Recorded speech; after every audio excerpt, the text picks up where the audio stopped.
আচ্ছা, দেখা যায় মোটামুটি, যে ক্লিয়ার না হলেও চলবে না। তো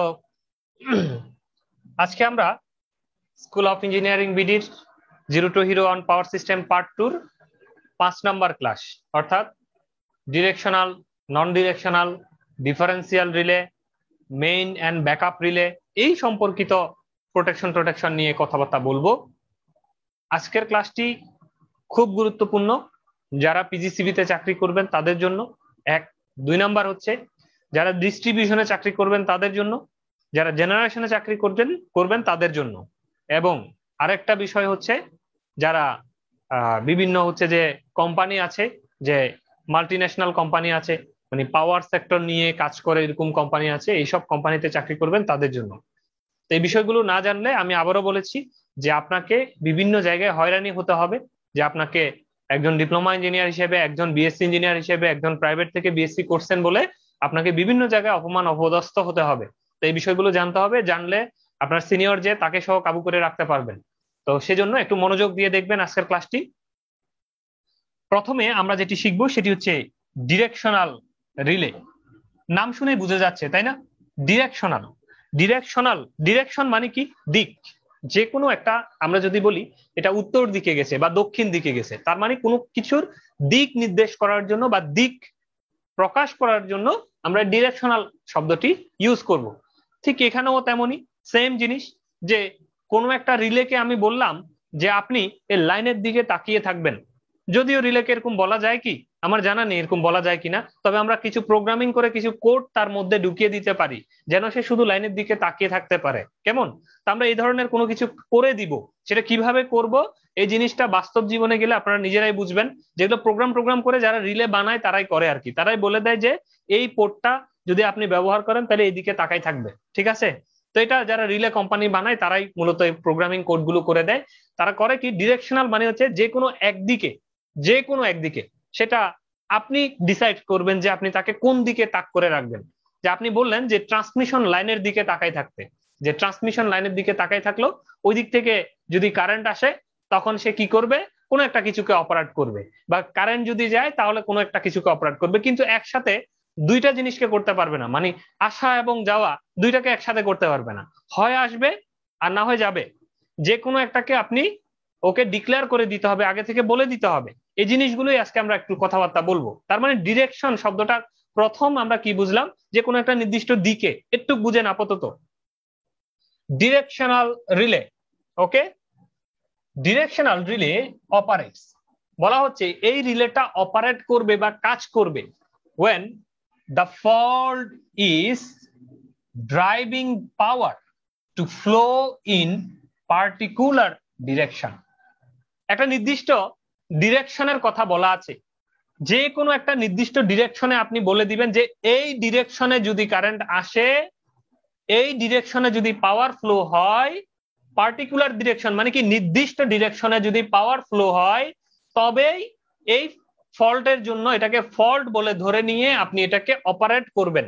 ঠিক আছে, আমরা এটা দেখলে ক্লিয়ার হয়ে যাব বিষয়টা। এটা সেন্স করবে the direction of current flowing, কারেন্টের দিক কোন দিকে, সে কারেন্টের কোন দিক থেকে ডিরেকশনটা, এবং কারেন্ট কোন দিক থেকে কোথায় যাচ্ছে, কারেন্ট ফ্লোয়িং ডিরেকশন, এটা কি করবে, সে সেন্স করবে, এটাকে সে নিবে এখান থেকে, যে ও কারেন্ট এদিক থেকে এদিকে যাচ্ছে, এই জিনিসটাকেই সে সেন্স করবে। ইটস অপারেশন ইজ ইন্ডিপেন্ডেন্ট, এর এই যে অপারেশনটা হবে, এই যে বন্ধ হবে বা এই যে রিলেটা অপারেট করবে, অপারেট করার সে হচ্ছে স্বাধীন। কিসের থেকে স্বাধীন? Of the magnitude of fault current, fault কারেন্টের মানের উপরে সে স্বাধীন। মানে 5000 এম্পিয়ার হলেও সে ট্রিপ করবে, 5 এম্পিয়ার হলেও করবে, আর 500 এম্পিয়ার হলেও করবে। মান কত বড় হয়েছে, যেরকম আমরা আইডিএমটি রিলেতে মানের সাথে ইনভার্সলি প্রপোর্শনাল টাইম, এটার ক্ষেত্রে কিন্তু এই ধরনের না। মানে বলছে কি, মান যাই হোক না কেন তার থেকে সে ইন্ডিপেন্ডেন্ট, মানে স্বাধীন, মানের উপর সে নির্ভর করে না, সে শুধু দেখে যে দিকের উপর, কোন দিক থেকে কারেন্ট কোন দিকে যাচ্ছে। এখন আমরা একটু উদাহরণ দিয়ে দেখি। একটা ট্রান্সফরমারের ইনপুটে একটা পাওয়ার ঢুকছে, এই পাওয়ারটা এইভাবে করে এই বাসের মধ্যে সাপ্লাই দিল, এই বাস থেকে দুটো ট্রান্সমিশন লাইনের মাধ্যমে আবার একটা বাসে গেল, এইভাবে লোডে চলে গেল। এই হচ্ছে একটা স্কিম আমরা কল্পনা করব। এই স্কিমটাতে আমরা একটু ফল্ট টল ঘটাবো। কোথায় ফল্ট হয়েছে আমি এটা একটু মুছে দিই।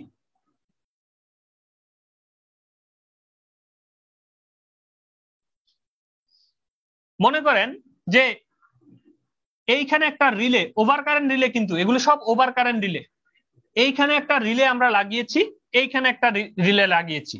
তো এ বি হচ্ছে নন ডাইরেকশনাল রিলে। কি বলেছি? নন ডাইরেকশনাল। নন ডাইরেকশনাল মানে কি? সে এদিকেও তাকাবে, এদিকেও তাকাবে, তার যে দিক থেকেই ফল্ট হোক সে ট্রিপ করবে। মানে তার কথা হচ্ছে আমার ভিতর দিয়ে ফল্ট কারেন্ট গেলেই হলো, আমি ট্রিপ করে যাব। ঠিক আছে? এবার এদিক থেকে এদিকে যাক কিংবা ওই দিক থেকে এদিকে আসুক, এটা আমার দেখার বিষয় না। এটার নাম হচ্ছে নন ডিরেকশনাল। আর এই সি এবং ডি দুটো রিলে আমরা লাগিয়েছি লাইনের মধ্যে। এই সি ডি রিলে হচ্ছে ডিরেকশনাল রিলে। ডিরেকশনাল রিলে মানে তাকে আমরা ডিরেকশন বলে দিয়েছি। দেখুন এই টিক চিহ্নটার খেয়াল করুন, ডিরেকশন বলে দিয়েছি যে এই দিক থেকে এই দিকে, মানে সে তাকাচ্ছে কোন দিকে? এই দিকে।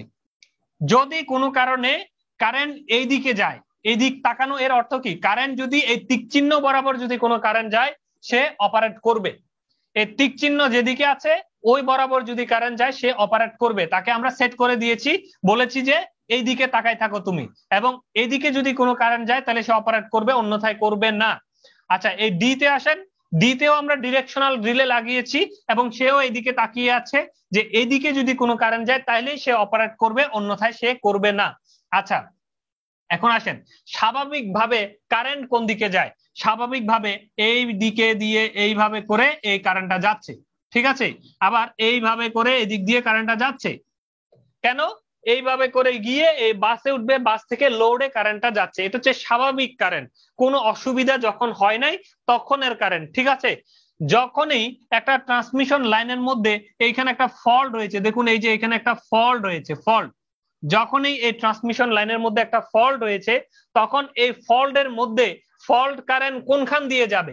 ফল্ট কারেন্ট এইভাবে করে, আমি অন্য কালার নিই, লাল কালার নিই। ফল্ট কারেন্ট এইখান থেকে এইভাবে করে এই রিলের মাধ্যমে এইভাবে করে এদিক দিয়ে যাবে, এদিক দিয়ে যাবে এক। আবার কোন দিক দিয়ে যাবে? এটার মাধ্যমে এইভাবে করে এদিক দিয়ে যাবে। তার মানে হচ্ছে এখন ফল্ট কারেন্ট এইভাবে করে এটা দিয়েও যায়, আবার এই রাস্তাটা হয়ে এইভাবে করে ঘুরে এদিক দিয়েও আসে। বুঝা গেছে? তাহলে ফল্ট কারেন্টের এইখানে কারেন্ট যাচ্ছে, কারেন্ট যাওয়ার রাস্তা কয়টা? দুইটা। একটা হচ্ছে এইভাবে করে নিচের এখান দিয়ে করে এইভাবে যায়, আর একটা হচ্ছে এইভাবে করে উঠে এইভাবে করে এসে, যেহেতু ফল্ট এখানে তাহলে এই বাস হয়ে এইভাবে করে আসে। ওকে? তাহলে এখন ফল্ট কারেন্ট যাচ্ছে এইভাবে দুই রাস্তা দিয়ে। এখন খেয়াল করে দেখেন তো এইখানে যে রিলে গুলো লাগানো আছে, এই আমরা ডিরেকশনাল রিলের দিকে একটু যদি তাকাই, এই দুইটা সি এবং ডির দিকে যদি তাকাই, দেখুন তো সি কি দেখছে? সি বলতেছে যে এদিকে কোনো কারেন্ট যায় না। এখন কারেন্টের ডিরেকশন কোন দিকে? কারেন্টের ডিরেকশন এই দিকে, এইভাবে। আর এটা এইভাবে। ঠিক আছে? এই হচ্ছে কারেন্টের ডিরেকশন। এখন সি কি বলে? সি বলছে যে এদিকে যদি কারেন্ট যায় তাহলে আমি ট্রিপ করব, অন্যথায় আমি ট্রিপ করব না। আসলে কারেন্ট কি এদিকে যায়? যায় না। এই জন্য সি ট্রিপ করলো না, কারণ আগে যেভাবে কারেন্ট যাইতো এখনো ফল্ট কারেন্টটাও তার ভিতর দিয়ে সেম দিকে যায়, এই দিক থেকে যাচ্ছে, এ থেকে সি এর দিকে যাচ্ছে। তাহলে এ থেকে সি এর দিকে গেলে এই রিলেটা এটাকে স্বাভাবিক হিসেবে ধরে নিবে। কিন্তু যদি কখনো সি থেকে এর দিকে যদি যাইতো, এই টিক চিহ্ন যেভাবে দেয়া এইভাবে যদি যাইতো, তখন সে এটাকে ফল্ট বলতো। তাহলে এটাকে সে এখন ফল্ট বলে না। কেন? সে দেখতেছে যে না, ডিরেকশন ঠিক আছে। আচ্ছা, আসলাম এইভাবে করে এসে এইদিকে যাচ্ছি। এখন ডির কাছে আসেন। ডি কি বলে? যে এইদিকে টিক চিহ্ন দেওয়া, ডি টিক চিহ্ন সেম দিকে, ডি থেকে বি এর দিকে এইভাবে দেওয়া, এবং কারেন্টের ডিরেকশনও দেখেন, কারেন্টের ডিরেকশনও এদিকে। তাহলে ডি বলছে হ্যাঁ, আমি যে ডিরেকশন দিয়ে রেখেছি এখন কারেন্টও সেম ডিরেকশনে, তার মানে এটা ফল্ট। এই জন্য সে সাথে সাথে এইখানে যে সার্কিট ব্রেকার থাকবে এটাকে সে অপারেট করে দিবে। এই রিলেটা অপারেট হবে, রিলে অপারেটের সাথে সাথে এই সার্কিট ব্রেকারটা অপারেট করবে, আর অপারেট করার সাথে সাথে এই লাইনটা ডিসকানেক্ট হয়ে যাবে। এই লাইনটা কি হয়ে যাবে?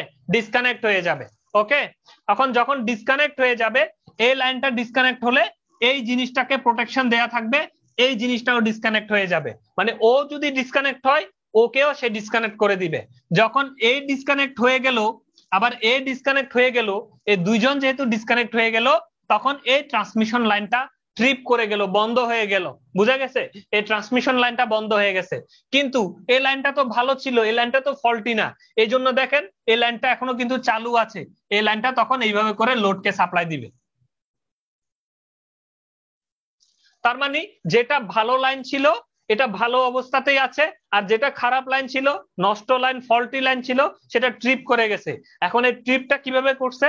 ট্রিপটা করছে যে এইভাবে ডিরেকশনাল, আমরা ডিরেকশন দিয়ে রেখেছি যে কখনো কারেন্টের ডিরেকশন এদিকে হলেই সেটাকে ফল্ট হিসেবে ধরে নিও, এবং সেটার মান যত কম হোক বেশি হোক যাই হোক না কেন মানের দিকে তাকানোর দরকার নাই, ডিরেকশন কখনো এদিকে হলেই সাথে সাথে এটা ফল্ট। এবং সে এই কাজটাই করেছে। যখনই দেখেছে কারেন্টের ডিরেকশনটা এইভাবে উপরের থেকে নিচে ডিরেকশন মিলে গেছে, সাথে সাথে সে এটাকে ওপেন করে দিল, মানে সার্কিট ব্রেকারকে কমান্ড দিয়ে সার্কিট ব্রেকার ওপেন করলো। আর যেহেতু এটা একই প্রোটেকশন স্কিমে, কিছুক্ষণ পরে বুঝবেন যে প্রোটেকশন স্কিমটা কি জিনিস, সেহেতু এটা বন্ধ হলে এটাকেও বন্ধ করলো, আর এটা বন্ধ হলে এদিক থেকেও ফল্ট কারেন্ট যেতে পারে না, এদিক থেকেও ঘুরে আসতে পারে না। তার মানে এই লাইনটা নষ্ট লাইন হিসেবে ট্রিপ করে গেল, আর এদিক থেকে এই লোডের মধ্যে এই লাইনটা সাপ্লাই দিতে থাকলো। এই হচ্ছে ডিরেকশনাল এবং নন ডিরেকশনাল এর বিষয়বস্তু। আমরা নন ডিরেকশনাল নিয়ে থিওরি পড়বো, তারপরও আপনারা নিশ্চয়ই বুঝে গিয়েছেন যে ডিরেকশনাল মানে হচ্ছে সে একটা নির্দিষ্ট দিকে তাকে ডিক্লেয়ার করে দেয়া থাকবে যে এদিকে যদি কখনো কারেন্ট যায় তখনই সে অপারেট করবে, অন্যথায় সে করবে না। এই হচ্ছে directional relay.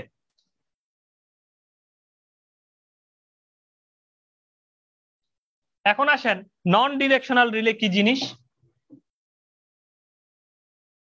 Non-directional relay: when there is a fault in power system, power flow through fault, non-directional relay operate irrespective of direction of flow of current.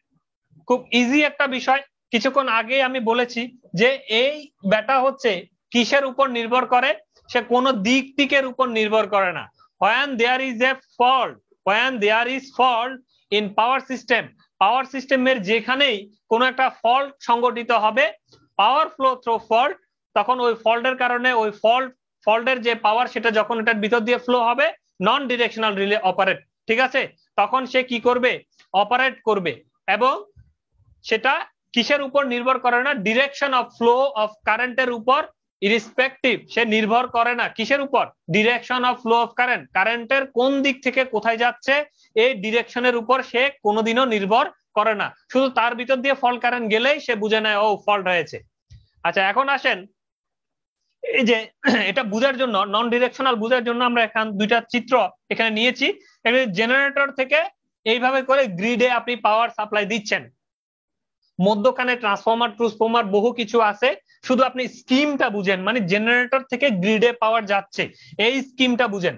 তো এইখানে আপনি নন ডিরেকশনাল রিলে ব্যবহার করতে হবে। কেন? যখন দেখেন এই জেনারেটর থেকে আপনি গ্রিডে পাওয়ার যাচ্ছে, তখন যদি জাস্ট রিলের পরে ট্রান্সমিশন লাইন, মানে গ্রিডের এই লাইনের মধ্যে যদি কোনো ফল্ট হয়, এই যে এইভাবে যদি এই জায়গায় যদি কোনো ফল্ট হয়, তখন এই ফল্টের কারেন্টটা কোথা থেকে দিবে? ফল্টের কারেন্টটা এই যে এই জেনারেটরের থেকে যাবে, এই জেনারেটরের থেকে ফল্ট কারেন্টটা এইভাবে করে যাবে, এই ফল্ট কারেন্টটা এইভাবে করে আসবে, গ্রিড থেকেও এই ফল্ট কারেন্টটা আসবে। ঠিক আছে? এই ফল্ট কারেন্টটাকে মিট আপ করার জন্য এই ফল্ট কারেন্টটা কোনখান থেকে টান দিবে? তার সাথে সংশ্লিষ্ট সকল লাইন থেকে সে টান দেওয়ার চেষ্টা করবে। তো এই জেনারেটর থেকে যে বিদ্যুৎ তৈরি হচ্ছে, সেই বিদ্যুতের থেকে কারেন্ট কি করবে? এইভাবে করে রিলের ভিতর দিয়ে করে এই ফল্টে চলে যাবে। যখন যাবে তখন সে এই রিলেটা কি বুঝবে? রিলে বুঝবে যে আমার ভিতর দিয়ে ফল্ট গেল। এখন কোন দিক থেকে গেছে তার দেখার দরকার নাই, সে শুধু বুঝবে যে ফল্ট গেল, ফল্ট কারেন্ট গেল, সাথে সাথে সে অপারেট করবে এবং এইখানের যে সার্কিট ব্রেকার থাকবে সেটাকে কমান্ড পাঠাবে, আর কমান্ড পাঠালেই সার্কিট ব্রেকার ওপেন করে দিবে। তাহলে এইভাবে এই রিলেটা কাজ করলো। এইখানে আসেন দ্বিতীয় চিত্র। যদি জেনারেটরের ভিতরে কোনো ফল্ট হয়, এমন হতে পারে না যে জেনারেটরের ওয়াইন্ডিং পুড়ে গিয়ে শর্ট হয়ে গেছে একটার সাথে একটা, তাহলে জেনারেটরের ইন্টারনাল ফল্ট হলো। যদি ইন্টারনাল ফল্ট হয়, এই ফল্ট কারেন্টটা কোনখান থেকে আসবে বলেন তো? এই ফল্ট কারেন্টটা সাপ্লাই দিবে গ্রিড। তখন এই গ্রিড থেকে এইভাবে করে, ও টাইম আউট হয়ে গেছে না, যাই হোক ঠিক করে দিচ্ছি আমি।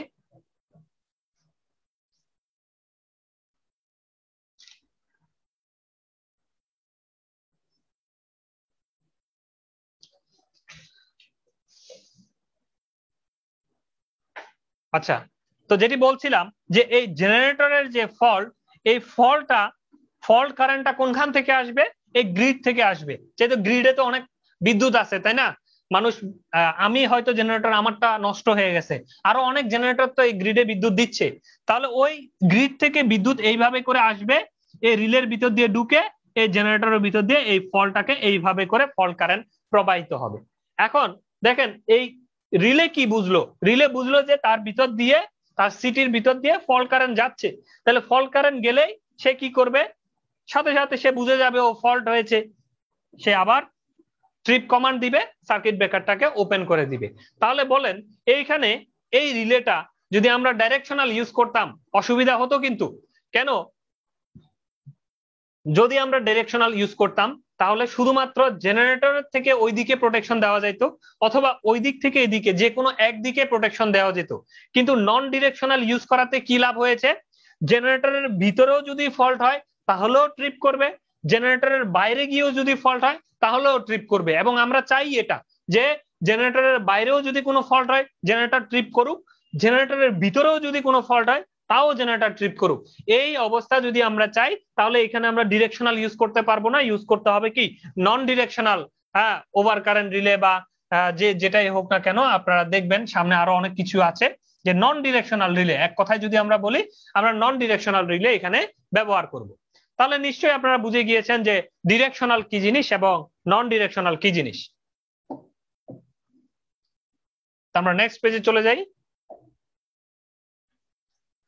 এখন আসেন ডিরেকশনাল ওভার কারেন্ট রিলে। আমরা তো ডিরেকশনাল রিলে সম্পর্কে পড়েছি, এখন ডিরেকশনাল ওভার কারেন্ট রিলে নিয়ে একটু কথাবার্তা বলবো। Directional over current relay, the directional over current relay response to the reversal of power flow. Reversal মানে কি? বিপরীতমুখী বা বিপরীত দিক থেকে, ঠিক আছে? এখন বিপরীত দিক থেকে আমরা বলে দিয়েছি যে পাওয়ার এদিক থেকে এদিকে যাবে, আর তাকে বলেছি উল্টা দিকে তাকাই থাকতে। তাহলে কখনো যদি এদিক থেকে ওইদিকে না গিয়ে ওই দিক থেকে আসা শুরু করে, মানে তার টিক চিহ্ন যেদিকে আছে সেদিক থেকে আসা শুরু করে, সেটাই তো উল্টা, তাই না? এই কথাই বলা হচ্ছে যে directional over current relay response, সে কি করবে? রেসপন্স করবে, সে অ্যাক্টিভ হবে কখন? To the reversal of power flow from a definite direction. একটা তাকে নির্ধারিত ডিরেকশন দেওয়া থাকবে, সেই ডিরেকশনের উল্টা দিকে রিভার্সাল দিক দিয়ে যদি পাওয়ার ফ্লো হয়, তখনই এই ডিরেকশনাল ওভার কারেন্ট রিলেটা কি করবে? রেসপন্স করবে বা অপারেট হবে। The directional relay sense the power flow, সে কি করবে? সেন্স করবে power flow direction by means of phase angle theta between corresponding voltage and current. সাধারণত এই কাজটা সে কিভাবে করে, এই কথাটাই ব্যাখ্যা করার জন্য এটা এনেছি। সে কাজটা কিভাবে করে?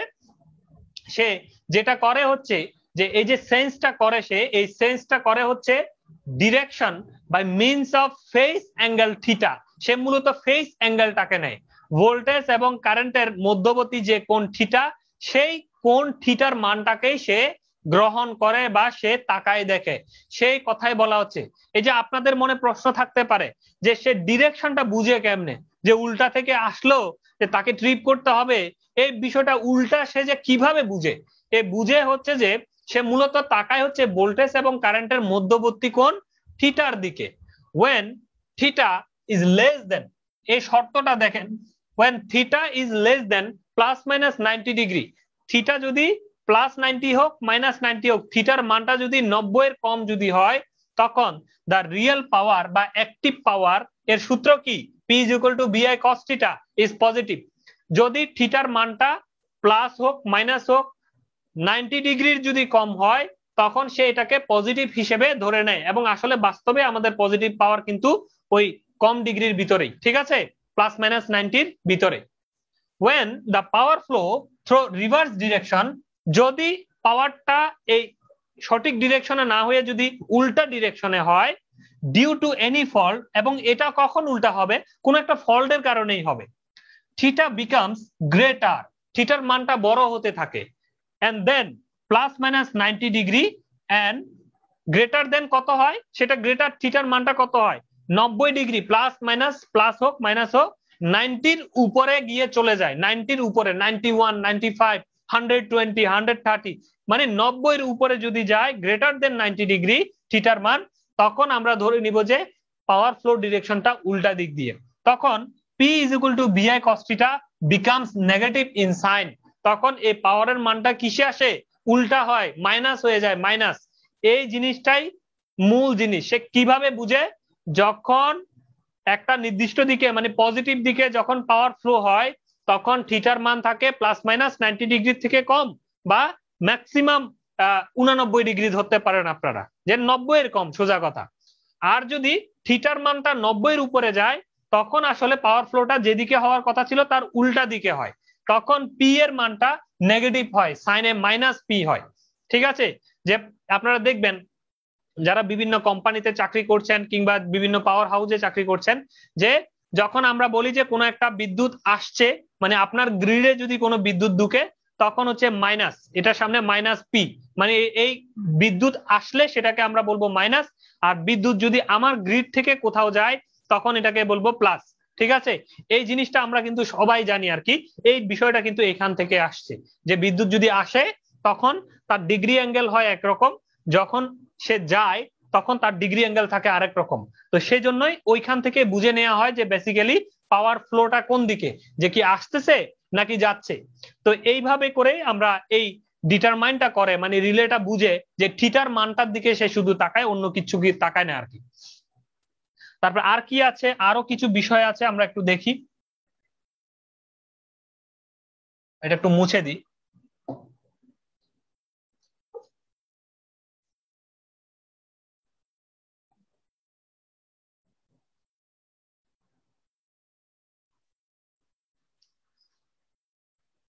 Hence, when the phase angle becomes greater than plus minus 90 degree, তাহলে আমরা কি বুঝলাম? যে যখনই সে প্লাস মাইনাস 90 ডিগ্রির উপরে হবে এই ফেস অ্যাঙ্গেল বা থিটার মানটা, উইথ কারেন্ট এবং পিকআপ সেটিং, এবং সাথে সাথে আর কি থাকতে হবে? কারেন্টের মানটা থাকতে হবে না? একটা নির্দিষ্ট রিলেকে আমরা কি করি? একটা সেট করে দিই। গত ক্লাসে আমরা শিখেছি যে তাকে একটা সেটিং করে দিই, যে পিকআপ ভ্যালু যে 5 এম্পিয়ার সেকেন্ডারিতে হলেই তুমি ট্রিপ করবে, অথবা 6 এম্পিয়ার হলেই ট্রিপ করবে। এই যে সেটিংটা দিয়ে দিব, ওই সেটিং ভ্যালু বা পিকআপ ভ্যালুটার উপরে যদি কারেন্টটা যায় এবং এটা যদি আমরা দেখি যে 90 ডিগ্রির উপরে, তখন আমরা বুঝে নিই দ্য ডিরেকশনাল ওভার কারেন্টটা অপারেট। ওই ডিরেকশনাল ওভার কারেন্টটা তখন কি করবে? অপারেট করবে, বুঝে নিবে যে হ্যাঁ ঠিক আছে এটা হচ্ছে ফল্ট। তাহলে ফল্ট কিভাবে বুঝবে? ফল্ট বুঝবে হচ্ছে দুইটা মেথড দিয়ে। এক নাম্বার হচ্ছে থিটা বা ফেস অ্যাঙ্গেলের মানটা কি হবে? প্লাস মাইনাস 90-র উপরে গেলে রিভার্স। আচ্ছা, 2 নাম্বার হচ্ছে তার যে রিলের যে পিকআপ ভ্যালু সেট করা আছে, ওই পিকআপ ভ্যালুর উপরে গেলেই বুঝে নিবে এটা ফল্ট কারেন্ট যাচ্ছে এবং উল্টা দিক দিয়ে যাচ্ছে। ওকে, তখন এই ডিরেকশনাল ওভার কারেন্ট রিলেটা অপারেট করবে। Directional relay uses current I from city. আসলে এই যে এতগুলো কথা বলছি, এই যে কারেন্ট যাচ্ছে, সে এই কারেন্ট এই জিনিসগুলো কোথা থেকে নেয়, কিংবা এই যে ডিগ্রিটা সে কোনখান থেকে নেয়, এই রিলেটার ডিগ্রিটা কোনখান থেকে পায়? আমরা জানি যে রিলেকে সাপ্লাই দেওয়ার জন্য দুটো জিনিস আছে, একটা হচ্ছে সিটি আর একটা হচ্ছে পিটি। সিটি থেকে সে কারেন্টটা নেয়, পিটি থেকে সে ভোল্টেজটা নেয়। এই সিটি এবং পিটির এই দুজনের থেকেই একসাথে করে সে হিসাব নিকাশ করে সেখান থেকে অ্যাঙ্গেলটা বের করে, থিটার মানটা বের করে, ঠিক আছে। ওই থিটার মানটা বের করলে থিটার মানটা কত সে সেটা দেখে, দেখার পরে সেটা যদি 90-এর উপরে হয় সে ধরে নেয় রিভার্স, এবং 90-এর উপরে হওয়ার পরে তার সাথে যদি পিকআপ কারেন্টটা যদি ওই সিটির ভিতর দিয়ে যায় মানে কারেন্টের মানটা যদি হাই থাকে, বেশি থাকে, সেটা কিভাবে বুঝবে? রিলেকে যে সেট করে দেওয়া কারেন্ট তার তুলনায় যদি একটু বেশি যায়, মানে পিক আপ ভ্যালু বরাবর বা তার উপরে যদি যায়, ধরে নেয় এটা হচ্ছে ফল্ট কারেন্ট, রিভার্সের দিক দিয়ে আসছে, এখনই বন্ধ করে দাও। ওকে, এই হচ্ছে তার ডিটেকশন ক্ষমতা, আর কিছু না। Directional relay uses current I from city, তাহলে সে কারেন্টটা কোথা থেকে পায়? সিটি থেকে পায়। টু ডিটেক্ট ওভার কারেন্ট, এই যে ওভার কারেন্ট হচ্ছে না কি হচ্ছে এটা বুঝে সে এই সিটি থেকে কারেন্ট গ্রহণ করার মাধ্যমে। And voltage B from PT, তাহলে ভোল্টেজটা কোত্থেকে পায়? পিটি থেকে পায় অ্যাজ এ রেফারেন্স। ভোল্টেজটাকে এবং কারেন্টটাকে রেফারেন্স কোনটাকে ধরবে, কত মানের উপরে গেলে সেটাকে ফল্ট ভাববে, এই বিষয়গুলো সে সিটি এবং পিটি থেকে দেখে নেয়। To measure the power flow direction, hence directional relay have two actuating quantities. তাহলে ডিরেকশনাল ওভার কারেন্ট রিলেতে আমরা কয়টা সাপ্লাই দিতে হবে? ডিরেকশনাল ওভার কারেন্ট রিলে যদি আমরা চালু করতে চাই, এই রিলে যদি লাগাতে চাই, তাহলে তার মধ্যে টু অ্যাকচুয়েটিং কোয়ান্টিটিস, দুটো জায়গা থেকে তাকে সাপ্লাই দিতে হবে, দুটো জায়গা থেকে তাকে মেজারমেন্ট রিপোর্ট দিতে হবে। এক নাম্বার হচ্ছে সিটি থেকে, দুই নাম্বার হচ্ছে পিটি থেকে। পিটি থেকে সে ভোল্টেজটা দেখবে, সিটি থেকে সে কারেন্টটা দেখবে। কারেন্ট এবং ভোল্টেজ পাওয়ার পরে দুইজনের থেকে হিসাব নিকাশ করে অ্যাঙ্গেলটা দেখবে, এটা পজিটিভ নাকি নেগেটিভ। অ্যাঙ্গেলটা দেখার পরে কারেন্ট সিটি থেকে যেটা পাচ্ছে সেটার পিক আপ লেভেলটা দেখবে, যদি লেভেল বরাবর হয় ট্রিপ করে দিবে, শেষ। এই হচ্ছে ডিরেকশনাল ওভার কারেন্ট রিলে। এখন আমরা আসেন প্রোটেক্টিভ জোন নিয়ে একটু কথা বলবো। প্রোটেক্টিভ জোন শব্দটা আপনারা শুনেছেন, এই জিনিসটা কি আমরা একটু দেখে নিব, খুব গুরুত্বপূর্ণ জিনিস, একটু দেখে নিতে হচ্ছে।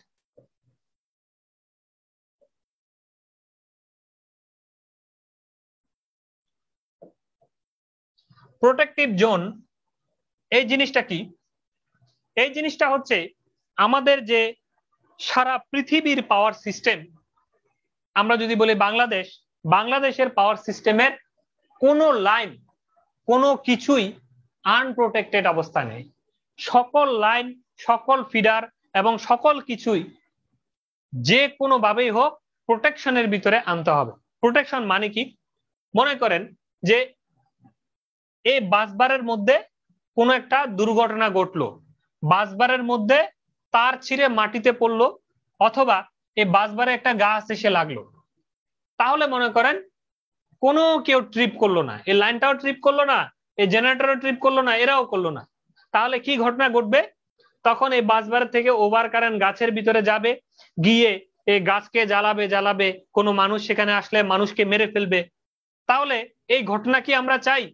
আচ্ছা এটার কথা বাদ দেন, এই লাইনটা যাচ্ছে আপনার বাড়ির সামনে দিয়ে গিয়েছে, কোনো কারণে ওভার কারেন্ট হয়ে যেখানে জ্বলে টলে তারটা ছিঁড়ে মাটিতে পড়লো।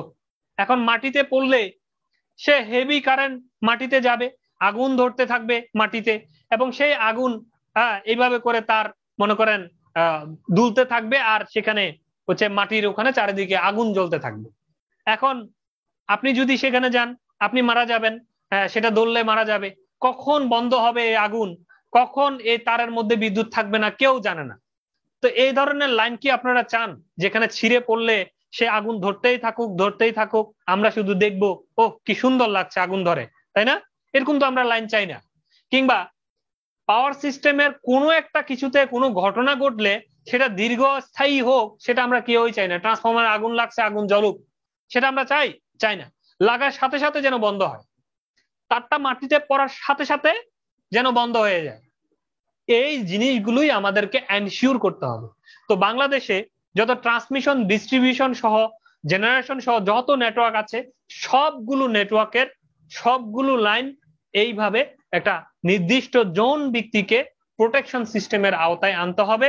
এই প্রোটেকশন সিস্টেমকেই বলবো আমরা প্রোটেক্টিভ জোন বা প্রোটেকশন জোন, বা প্রোটেকশন সিস্টেম জোন। এই জোনগুলো কি? জোনগুলো হচ্ছে ভাগ করার কিছু নিয়ম আছে, যেমন লাইনগুলোকে আপনি একটা জোনে নিবেন, ট্রান্সফরমারকে একটা জোনে নিবেন, জেনারেটরকে একটা জোনে নিবেন। এখন কাকে কিভাবে কোন জোনে ফেলবেন, এই বিষয়গুলো আমরা একটু দেখার চেষ্টা করব, সেটাই আমাদের আজকে প্রোটেক্টিভ জোনের অংশ। এখন কোনো একটা লাইন, কোনো একটা ডিভাইস, কোনো একটা জিনিস, কোনো একটা ফিডার যেন আনপ্রোটেক্টেড না থাকে, এটা এনশিওর করতে হবে। প্রথম কথা হচ্ছে জনমানবের নিরাপত্তা নিশ্চিত করতে হবে। সেই নিরাপত্তার সাথে কোনো একটা লাইন, কোনো একটা ডিভাইস, কোনো একটা ফিডার, কোনো একটা মেশিন যেন আনপ্রোটেক্টেড না থাকে, সেদিকে লক্ষ্য রাখতে হবে। সেটা করতে গিয়ে আমরা একটা প্রথমেই দেখি একটা আমরা জেনারেটর নিলাম, এবং এই জেনারেটরটা মনে করেন একটা ছোট জেনারেটর, সেজন্য আমরা করলাম কি ব্রেকার ট্রেকার ছাড়াই আমরা একটা ট্রান্সফরমারের মধ্যে ঢুকিয়ে দিলাম। ঠিক আছে, কারণ কি, কারণ হচ্ছে স্টেপ আপ করবে আর গ্রিডে চলে যাবে, কারণ ছোট তো এত দুই দিকে ব্রেকার দাও ট্রান্সফরমারের, এটা আমরা করলাম না আর কি। যদি না করি, এই ধরনের যদি কোনো একটা জেনারেটর এবং ট্রান্সফরমার যদি এরকম কোন সার্কিট ব্রেকার ছাড়া যদি কানেক্টেড থাকে, তখন এইখানে যদি কোনো ফল্ট হয়, মনে করেন এই ট্রান্সফরমারের এদিকে হলো, কিংবা ট্রান্সফরমারের এদিকে হলো, কিংবা জেনারেটরের এখানে হলো, এই জোনের মধ্যে যদি কোনো ফল্ট হয়, তাহলে এই জিনিসটাকে বন্ধ করার জন্য, এটাকে আইসোলেট করার জন্য, মানে এই গ্রিড সিস্টেম থেকে এই ফল্টি সিস্টেমটাকে আইসোলেট করার জন্য এই সার্কিট ব্রেকারকে ওপেন করতে হবে। তাহলে এই সার্কিট ব্রেকারকে নিয়ে, এই জেনারেটর ট্রান্সফরমারকে নিয়ে যেই একটা প্রোটেকশন জোন তৈরি হলো, এই প্রোটেকশনটার জোন নাম হচ্ছে generator transformer unit protection zone. কেমন, আপনারা বলবেন কি জেনারেটর ট্রান্সফরমার ইউনিট মানে কি, একসাথে জেনারেটর এবং ট্রান্সফরমারকে আমরা একসাথে একটা প্রোটেকশনের জোনের মধ্যে ঢুকালাম। বাস্তবে কিন্তু এটা নাই, কোনো এক সময় ছিল, বাস্তবে এই জিনিসটা নাই। এখন এখন যেটা আছে সেটা দ্বিতীয় নাম্বারে, সেটা আমরা শিখবো। তো আমরা আগের আমলের কথা বলছি, তখন আমরা ট্রান্সফরমার আর জেনারেটরকে এইভাবে একসাথে লাগাতাম, আর একটা ব্রেকারকে দিয়ে এই দুইজনের প্রোটেকশনটা করতাম। ব্রেকারকে দিয়ে কিভাবে প্রোটেকশন করে, এই ব্রেকার ওপেন হলেই এই ভালো এই গ্রিড সিস্টেমের থেকে এই খারাপ ফল্টি সিস্টেমটা আলাদা হয়ে গেল। এটাই হচ্ছে আমার উদ্দেশ্য। ফল্টি, তুমি ফল্ট অবস্থায় থাকো, এদিকে এরা যারা ভালো, এদের থেকে এটা দূরে রাখো। এই বিষয়টা, মূলনীতিটাকে বাস্তবায়ন করার জন্য এই ব্রেকারটা কেটে দিলে এই গ্রিড সিস্টেম এই ফল্টি সিস্টেম থেকে আইসোলেট হয়ে গেল। ঠিক আছে, এই ফল্টের প্রভাব গ্রিডে আর পড়লো না। এই জন্যই আমরা এটাকে আইসোলেট করব। আর আইসোলেট করতে গেলে এখানে রিলে থাকবে, আর এই রিলে কিভাবে ডাটা পাবে, সিটি পিটির মাধ্যমে রিলে ডাটা পাবে। ওই যে কিছুক্ষণ আগে দেখালাম, এই ওভার কারেন্ট হচ্ছে, এই আর্থ ফল্ট হলো, এই ওভার ভোল্টেজ হলো, এই বিষয়গুলো রিলে বুঝবে। রিলে বুঝার সাথে সাথে কিভাবে বুঝবে, সে সিটি এবং পিটি এই দুজনের থেকে ডাটা নিয়ে বুঝবে। বুঝার পরে এর সাথে সাথে সার্কিট ব্রেকারকে কমান্ড পাঠাবে, এই সার্কিট ব্রেকার সেটাকে ওপেন করে দিবে। তাহলে ওপেন করলেই এই ভালো একটা গ্রিড সিস্টেম থেকে এই খারাপ এই ফল্টি সিস্টেমটা আইসোলেট হয়ে গেল। ঠিক আছে, এই জন্য যদি এই ধরনের জেনারেটর এবং ট্রান্সফরমারকে নিয়ে একটা জোন চিন্তা করা হয়, এই ধরনের এই জায়গাটাকে যদি একটা জোন কল্পনা করা হয়, এটাকে বলা হয় generator transformer unit protection zone. মানে জেনারেটর এবং ট্রান্সফরমারের ইউনিট একসাথে প্রোটেকশন জোন। ওকে, বাস্তবে কি করা হয়, এটা করা হয় না, নিচেরটা করা হয়। জেনারেটর, জেনারেটরের পরে 11 কেবি একটা সার্কিট ব্রেকার থাকে। এই সার্কিট ব্রেকারের মাধ্যমে, হ্যাঁ, চাইলে আপনি জেনারেটরকে আলাদা করতে পারবেন, অথবা লাগালে ক্লোজ করলে ট্রান্সফরমারের পাওয়ারটা আসবে। আর এই ট্রান্সফরমার এইভাবে আবার একটা সার্কিট ব্রেকারের মাধ্যমে, হ্যাঁ, হাই ভোল্টেজকে এই গ্রিড সিস্টেমের যে বাসবার সেখানে পাঠিয়ে দিবে। ওকে, তাহলে এখন এইখানে আমরা যদি প্রোটেকশন দিতে চাই, তাহলে জেনারেটর প্রোটেকশন, ট্রান্সফরমার প্রোটেকশন আলাদা আলাদা ভাবে দিতে হবে। এখন এই ট্রান্সফরমারকে প্রোটেকশন কিভাবে দিবেন, এই জেনারেটরকে প্রোটেকশন কিভাবে দিবেন? জেনারেটর যদি কখনো ফল্ট করে, জেনারেটর থেকে এই যে ব্রেকার, এটা যদি কেটে দেওয়া যায়, এই ব্রেকারটা কাটলে এই ট্রান্সফরমার সহ এদিকের পুরো সিস্টেম এই ফল্টি জেনারেটর সিস্টেম থেকে আলাদা হয়ে যাবে। তার মানে এই সার্কিট ব্রেকার কে নিয়ে জেনারেটরকে, এখানে আমরা যে ইউনিট বলবো এটার নাম হচ্ছে জেনারেটর বা জেনারেশন প্রোটেকশন ইউনিট বা জেনারেটর প্রোটেকশন ইউনিট। আচ্ছা, ট্রান্সফরমার প্রোটেকশন কিভাবে দিব? ট্রান্সফরমার এর দুই পাশের দুইজন ব্রেকারকে নিয়েই ট্রান্সফরমার প্রোটেকশন দিতে হয়। এদিক থেকে ট্রান্সফরমার যদি কোনো ফল্ট হয়, তাহলে গ্রিড থেকে যেন ফল্ট না ঢুকতে পারে, জেনারেটর থেকে যেন ফল্ট না আসতে পারে, এই জন্য এই ব্রেকারকেও কেটে দিতে হবে, এই ব্রেকারকেও কেটে দিতে হবে। এই ব্রেকারকে ওপেন, এই ব্রেকারকে ওপেন, রিলের মাধ্যমে কমান্ডটা আমরা পাঠাবো। এখন এই যে ট্রান্সফরমারের দুই পাশে ব্রেকারকে যে ওপেন করলাম, তাহলে ট্রান্সফরমারকে প্রোটেকশন দিতে গেলে কি করতে হবে? দুই পাশের ব্রেকারকে নিয়েই তারপরে ট্রান্সফরমারকে আমার প্রোটেকশনটা দিতে হবে। এই জন্য আপনি দেখেন ট্রান্সফরমার প্রোটেকশন জোন মানে এই ট্রান্সফরমারের জোনটা হচ্ছে এই ব্রেকার এবং এই ব্রেকার সহ এই ডটেড লাইন দ্বারা বোঝানো হয়েছে, এটা হচ্ছে ট্রান্সফরমারের প্রোটেকশন জোন। এখন আমরা যদি এই কথাগুলো বলছি কেন? এই কথাগুলো বলছি যখন আমরা প্রোটেকশন রিলে বসাতে যাব, কোনো একটা পাওয়ার প্ল্যান্ট বসছে, কোনো একটা ইন্ডাস্ট্রিতে ট্রান্সফরমার বসছে, জেনারেটরও একটা ছোট আছে, গ্রিডের লাইনও আছে, সেখানে আমরা যখন কোনো রিলে বসাতে যাব, রিলে বসাতে গেলে তখন আমাকে এই বিষয়গুলো ভাবতে হবে যে ট্রান্সফরমারকে কিভাবে প্রোটেকশন দিব, জেনারেটরকে কিভাবে প্রোটেকশন দিব, এই বাসবারটাকে কিভাবে প্রোটেকশন দিব, বাসবারে কোনো ফল্ট হলে সে কিভাবে বুঝবে, ট্রান্সফরমারে ফল্ট হলে সে কিভাবে বুঝবে। এই বিষয়গুলোকে নিয়ে আমাকে জোন এঁকে এঁকে ভাগ করতে হবে। এই ট্রান্সফরমারের জোন হচ্ছে এটা, জেনারেটরের জোন হচ্ছে এটা, এইখানে ফল্ট হলে এই রিলে অপারেট করবে, এই রিলে অপারেট করলে ব্রেকার অপারেট করবে, ব্রেকার অপারেট করলে এই জেনারেটর আইসোলেট হয়ে যাবে। এইভাবে করে চিন্তা করে করে আপনাকে এই প্রোটেকশন স্কিম গুলোকে মাথায় আনতে হবে। ওকে, এখন আসেন, যদি এই যে বাসবার বললাম, এই বাসবারের মধ্যে যদি কোনো ফল্ট হয় তাহলে সে কি করবে বলেন তো? কোনো একটা ফল্ট হলে সে কি করবে, তার এই ফল্টটি অংশ থেকে ভালো অংশগুলোকে সে আইসোলেট করা শুরু করবে। এটাই হচ্ছে প্রোটেকশনের মূল কাজ। ঠিক আছে, তাহলে এই বাসের মধ্যে যদি কোনো ফল্ট হয় তাহলে বাসে কোনখান থেকে আসে? এই জেনারেটর থেকে আসে, তাহলে এই ব্রেকারটাকে বন্ধ করে দিতে হবে। এই দিক থেকে আসে, তাহলে এটাকেও বন্ধ করে দিতে হবে। এই দিক থেকে আসে, তার মানে এটাকেও বন্ধ করে দিতে হবে। ঠিক আছে, এদিকে যায় অথবা আসে, যাই হোক না কেন, এটার সাথে একটা লাইন আছে, তাহলে এটাকেও বন্ধ করতে হবে। তাহলে এই বাসবারের সাথে সংযুক্ত যতগুলো লাইন আছে সবাইকে নিয়েই হচ্ছে বাসবার প্রোটেকশন জোন। মানে এই বাসবারকে যদি প্রোটেকশন দিতে চাই তাহলে তার সাথে সংশ্লিষ্ট যত লাইন, ফিডার, যা কিছুই থাকবে, এই সকল ব্রেকার গুলোকে নিয়ে তার একটা বড় একটা প্রোটেকশন জোন তৈরি হবে। এই জোনটার নাম হচ্ছে কি বাসবার প্রোটেকশন জোন। আচ্ছা, ট্রান্সমিশন লাইন যদি প্রবলেম করে, ট্রান্সমিশন লাইনকে কিভাবে আপনি প্রোটেকশন দিবেন? এইদিকে ট্রান্সমিশন লাইনের, এই ট্রান্সমিশন লাইন যেখান থেকে শুরু হয়েছে সেখানে একটা ব্রেকার থাকবে, ট্রান্সমিশন লাইন যেখানে শেষ হয়েছে সেখানে একটা ব্রেকার থাকবে। এই লাইন থেকে এই ব্রেকার পর্যন্ত এই পুরো লাইনটাকে এই দুই ব্রেকার নিয়ে, সরি, এই দুইজন ব্রেকার নিয়ে পুরো লাইনটাকে, এই দুটো ব্রেকারকে নিয়ে এই পুরো লাইনটাকে আমরা বলবো একটা কি প্রোটেকশন জোন। এবং এই প্রোটেকশন জোনটার নাম হচ্ছে ট্রান্সমিশন লাইন প্রোটেকশন জোন, বা শুধু লাইন প্রোটেকশন জোন, অথবা ফিডার প্রোটেকশন জোন, যেটাই আপনারা ইচ্ছা সেটা বলতে পারেন। তো সেম ভাবে এইখানে একটা বাসবার আছে, তো এই বাসবারকে কিভাবে প্রোটেকশন করবেন? এই বাসবারকে করতে গেলে এইভাবে করে, এই যে এটাই হচ্ছে বাসবার প্রোটেকশন জোন। মানে এই সার্কিট ব্রেকার, এই সার্কিট ব্রেকার, এই সার্কিট ব্রেকার, যতগুলো লাইন থাকবে, যতগুলো ট্রান্সফরমার ফিডার থাকবে, ইনকামিং আউটগোয়িং যা থাকবে, সবার ব্রেকারকে নিয়ে এই বাসবার প্রোটেকশন জোন হবে। আচ্ছা, এই ফিডারকে কিভাবে দিবেন? এই ফিডারটা যেখানে গেছে সেইখানের ব্রেকার আর এই ফিডারের এই শুরুর ব্রেকারকে নিয়ে এই যে জোন, এটাই হচ্ছে ফিডার বা লাইন প্রোটেকশন জোন। ঠিক আছে, এই যে আমরা একটা গ্রিড থেকে, একটা জেনারেটিং সাবস্টেশন থেকে একটা গ্রিডে গেল, এই গ্রিড পর্যন্ত যে বিভিন্ন ধাপে আমরা যে কয়েকটা অংশে যে বিভক্ত করেছি, এক একটা জোন বা অঞ্চলে যে বিভক্ত করেছি, সেই জোনগুলোই আমরা দেখে নিলাম যে জেনারেটর ট্রান্সফরমার ইউনিট কিভাবে হয়, জেনারেটর শুধু প্রোটেকশন জোন, ট্রান্সফরমারের প্রোটেকশন জোন, বাসবারের প্রোটেকশন জোন, ট্রান্সমিশন লাইনের জোন, এই জোনগুলোকে মাথায় আনতে হবে। ঠিক আছে, তখন আমরা এটা যখন বুঝে যাব তখন আমরা লাইনের জন্য কি প্রোটেকশন হাতে নিব, ট্রান্সফরমারের জন্য কি হাতে নিব, জেনারেটরের জন্য কি হাতে নিব, এই জিনিসগুলো আমরা তখন বিবেচনা করে আমরা বসিয়ে দিব রিলেগুলো, ঠিক ওই মানের রিলেগুলো বসিয়ে দিব। তো আমরা নেক্সটে চলে যাচ্ছি। নিশ্চয়ই আপনারা প্রোটেকশন জোন সম্পর্কে পড়েছেন। তো এই প্রোটেকশন জোনের থিওরিটা হচ্ছে এটা, a part of system protected by certain protective scheme is called protective zone. ঠিক আছে, এটা হচ্ছে একটা সিস্টেমের part, protected by certain protective scheme.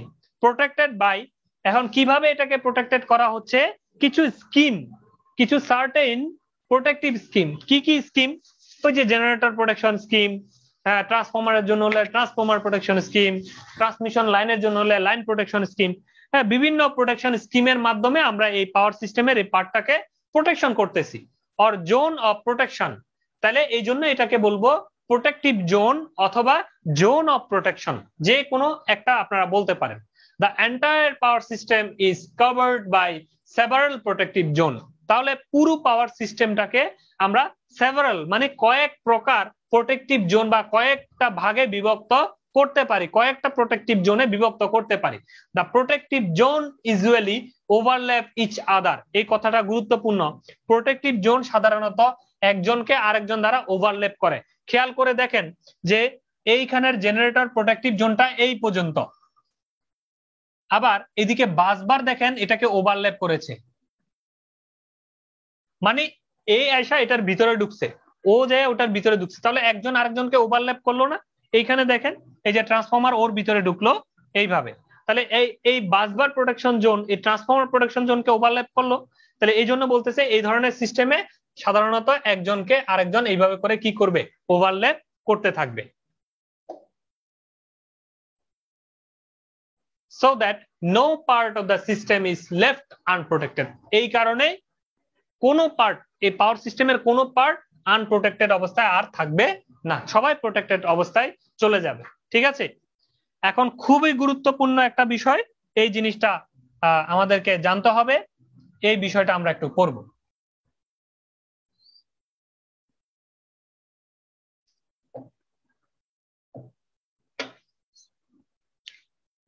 Primary অথবা মেইন অ্যান্ড ব্যাকআপ প্রোটেকশন। আপনারা বিভিন্ন পাওয়ার স্টেশন বা বিভিন্ন যখন গ্রিড সাবস্টেশনে যাবেন তখন সেখানে বিভিন্ন রিলে প্যানেল থাকবে, রিলে প্যানেল গুলোতে যখন তাকিয়ে দেখবেন সেখানে লেখা থাকবে মেইন প্রোটেকশন, ব্যাকআপ প্রোটেকশন, অথবা প্রাইমারি প্রোটেকশন, সেকেন্ডারি প্রোটেকশন, অথবা মেইন 1, মেইন 2, ব্যাকআপ, এই ধরনের কথাগুলো লেখা থাকবে। তো এগুলোর মিনিং কি আসলে, এগুলো দ্বারা কি বোঝায়, যে প্রাইমারি প্রোটেকশন বা মেইন প্রোটেকশন এটা কি কাজ, ব্যাকআপ প্রোটেকশন এটা কি কাজ। তা আমরা যদি এইখানে এটা একটা বাসবার চিন্তা করি, এই হচ্ছে একটা বাসবার, এটা একটা জেনারেটরের থেকে একটা সার্কিট ব্রেকারের মাধ্যমে একটা বিদ্যুৎ মনে করেন আমরা এই বাসবারে দিচ্ছি। ঠিক আছে, আবার এই বাসবারের থেকে একটা সার্কিট ব্রেকারের মাধ্যমে আর একটা বাসবারে নিচ্ছি, আর সেইখান থেকে সার্কিট ব্রেকারের মাধ্যমে মনে করেন কোন একটা লাইনে এইভাবে চলে যাচ্ছে।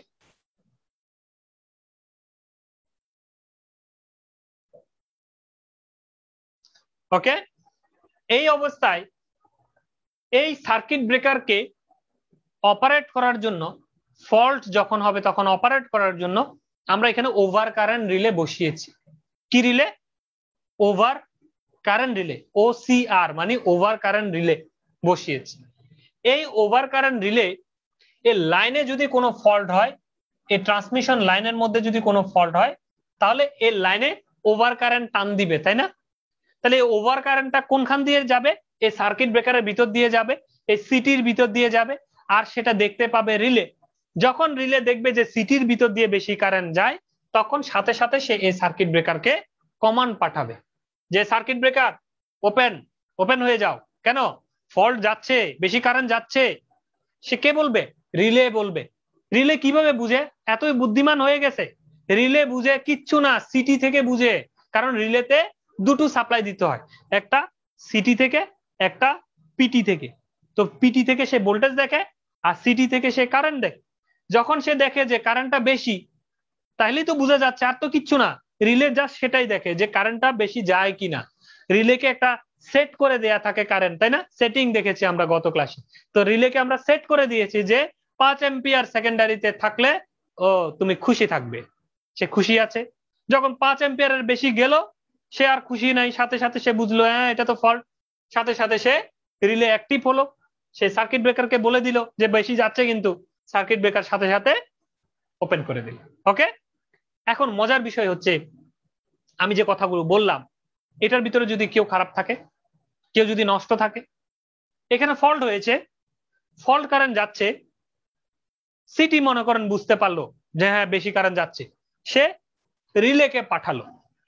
এখন রিলে সেটা বুঝলো, সে সার্কিট ব্রেকারে কমান্ড করলো, কিন্তু সার্কিট ব্রেকার ওপেন হলো না, সে আগের মতো চুপচাপ বসে থাকলো। তখন কি হবে? হেভি ফল্ট কারেন্ট এটার ভিতর দিয়ে যেতে থাকবে, আর এই ট্রান্সমিশন লাইনটা পুরো নষ্ট হয়ে যাবে, এই ব্রেকার ট্রেকার ফুটে যাবে। ঠিক আছে, বেশি কারেন্ট যাওয়ার কারণে তার কন্টাক্ট পুড়ে যাবে, মানে এখানে এই পুরো সিস্টেমটা নষ্ট হয়ে যাবে। কেন বলেন তো? শুধু এই সার্কিট ব্রেকারটা সঠিক টাইমে কমান্ড দেওয়ার পরও ওপেন হয় নাই বলে। হতে পারে তো, এটা তো আর এমন না যে চিরন্তন সত্য না যে সে সব সময় অপারেট করবে, এমন তো না, নষ্টও তো হইতে পারে, তার একটা কন্টাক্ট খুলে গেছে হইতে পারে।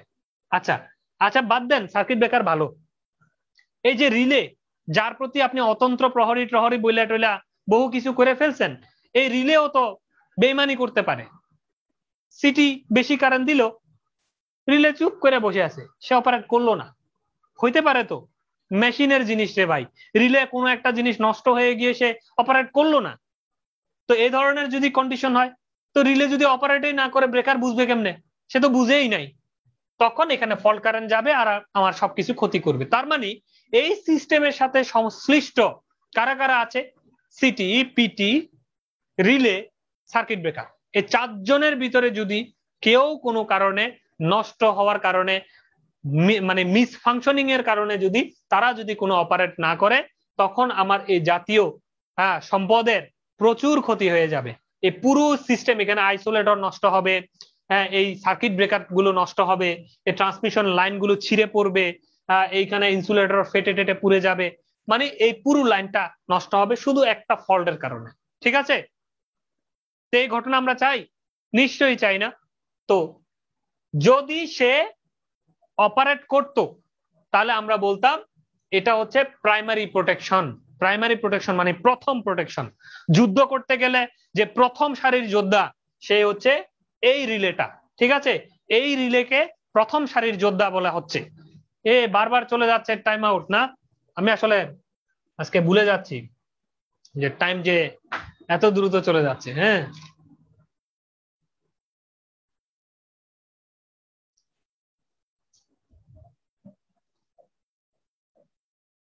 তো যেটি বলছিলাম যে এই রিলেকে আমরা যে ফল্টকে দেখা মাত্রই যে তাকে অপারেট করতে বললাম, এবং সে ফল্টকে দেখা মাত্রই যে অপারেট করলো, যদি ভালো থাকতো আর কি, যদি অপারেট করতো, তাহলে তাকে আমরা বলতাম কি primary protection.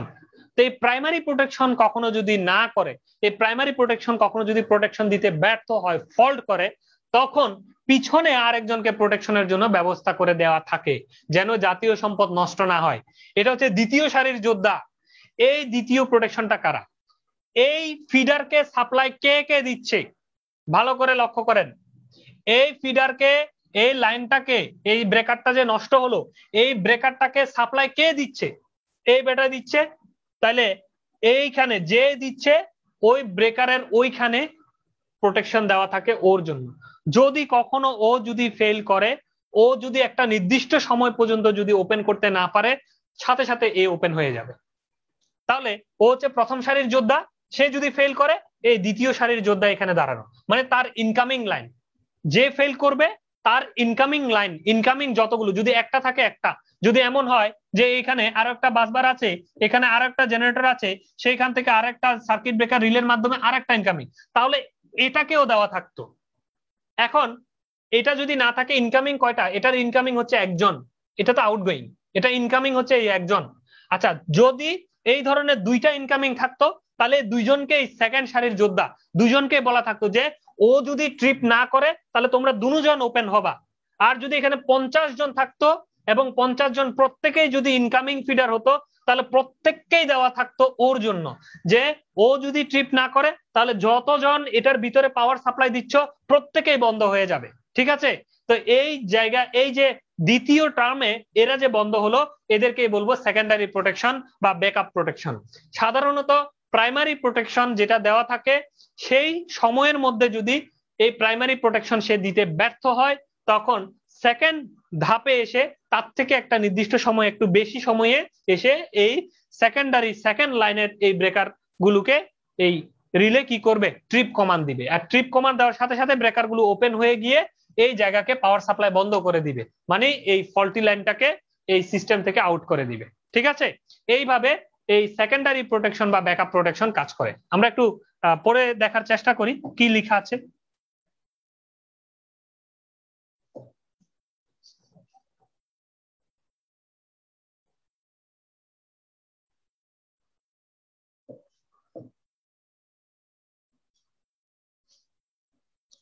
The primary or main protection serves as first line defense of system. তাহলে কোন একটা সিস্টেমের প্রথম সারির যোদ্ধা বলা হয় কাকে? প্রাইমারি বা মেইন প্রোটেকশনকে। Any fault of system to any fault. কিসের জন্য যুদ্ধটা করবে? যে কোনো ফল্ট হলে তখন গিয়ে যুদ্ধটা করবে। ইফ, যদি the primary protection system fail, এই প্রাইমারি প্রোটেকশনের সিস্টেমটা যদি ফেল করে, টু অপারেট, কিসের ফেল করবে সে? অপারেট করতে যদি ফেল করে বা ব্যর্থ হয় due to the failure of relay. কেন এই ফেলটা করবে? রিলে ফেল হইতে পারে, সিটি নষ্ট থাকতে পারে, পিটি নষ্ট থাকতে পারে, অথবা সার্কিট ব্রেকার নষ্ট থাকতে পারে। এই জিনিসগুলোর কারণে যদি সে অপারেট করতে ব্যর্থ হয়, then there must be additional protection system called backup protection. তাহলে এগুলো যদি ব্যর্থ হয় তখন সেখানে অবশ্যই এডিশনাল একটা প্রোটেকশন সিস্টেম আনতে হবে, যাকে আমরা বলবো ব্যাকআপ প্রোটেকশন বা secondary protection. This backup protection is the second line defence in case of primary protection failure. এই দ্বিতীয় সারির যে যোদ্ধা, এদেরকে আমরা এই ব্যাকআপ প্রোটেকশনকে বলবো দ্বিতীয় সারির যোদ্ধা। এবং তারা কখন কাজ করবে? প্রাইমারি প্রোটেকশন যদি ফেল করে তখন গিয়ে তারা কাজ করে। It is design two operate with sufficient time delay. এটাকে আমরা একটা নির্দিষ্ট সময়ের দীর্ঘায়িত সময় বা ডিলে টাইম দিয়ে রাখবো, মানে সময় দিয়ে রাখবো, যে একটা সাফিসিয়েন্ট টাইম দিয়ে রাখবো। মানে এটা এই যে এই ব্যাকআপ প্রোটেকশন গুলো আমরা এমন ভাবে দিব যেন প্রাইমারি প্রোটেকশন ট্রিপ করে কিনা, প্রাইমারি প্রোটেকশনে কাজ করে কিনা, এটা আমরা প্রথমে দেখব। তার মানে প্রাইমারি প্রোটেকশন করতে তো একটা টাইম লাগবে, ওই টাইমের থেকে বেশি সময় আমরা এই সেকেন্ডারি প্রোটেকশনের সেট করে রাখবো, যেন প্রাইমারি প্রোটেকশন যদি ওই টাইমের মধ্যে যদি করতে না পারে তখন আরেকটু পরে গিয়ে, মানে এই সময় গিয়ে সেকেন্ডারি প্রোটেকশনটা যেন কাজ করে। এই জন্য আমরা এখানে সাফিসিয়েন্ট টাইম ডিলে দিয়ে রাখবো, মানে একটা নির্দিষ্ট সময় পরে দিয়ে রাখবো, so that the primary protection system is given enough time for its function. কেন এই টাইমটা দিয়ে রাখবো? কারণ প্রাইমারি প্রোটেকশন যেন একটা নির্দিষ্ট সময় পায় কাজ করার জন্য, এবং যদি কাজ না করে তখন গিয়ে ওই নির্দিষ্ট সময় অতিক্রম হয়ে যাবে এবং সেকেন্ডারি কাজ করা শুরু করে দিবে। This is known as backup protection by time grading. এই সিস্টেমকে এইভাবে যদি আমরা সময় ভাগ করে দিই, এটাকে বলা হয় ব্যাকআপ প্রোটেকশনের টাইম গ্রেডিং। মানে প্রাইমারি প্রোটেকশন কত দিব, ব্যাকআপকে কত সময় দিব, এই যে সময় ভাগ করে দেওয়ার যে নিয়ম, সেটাকে বলা হয় ব্যাকআপ প্রোটেকশন টাইম গ্রেডিং। তো এই হচ্ছে প্রাইমারি প্রোটেকশন এবং ব্যাকআপ প্রোটেকশনের বিস্তারিত। আপনারা নিশ্চয়ই বুঝে গিয়েছেন বিষয়গুলো।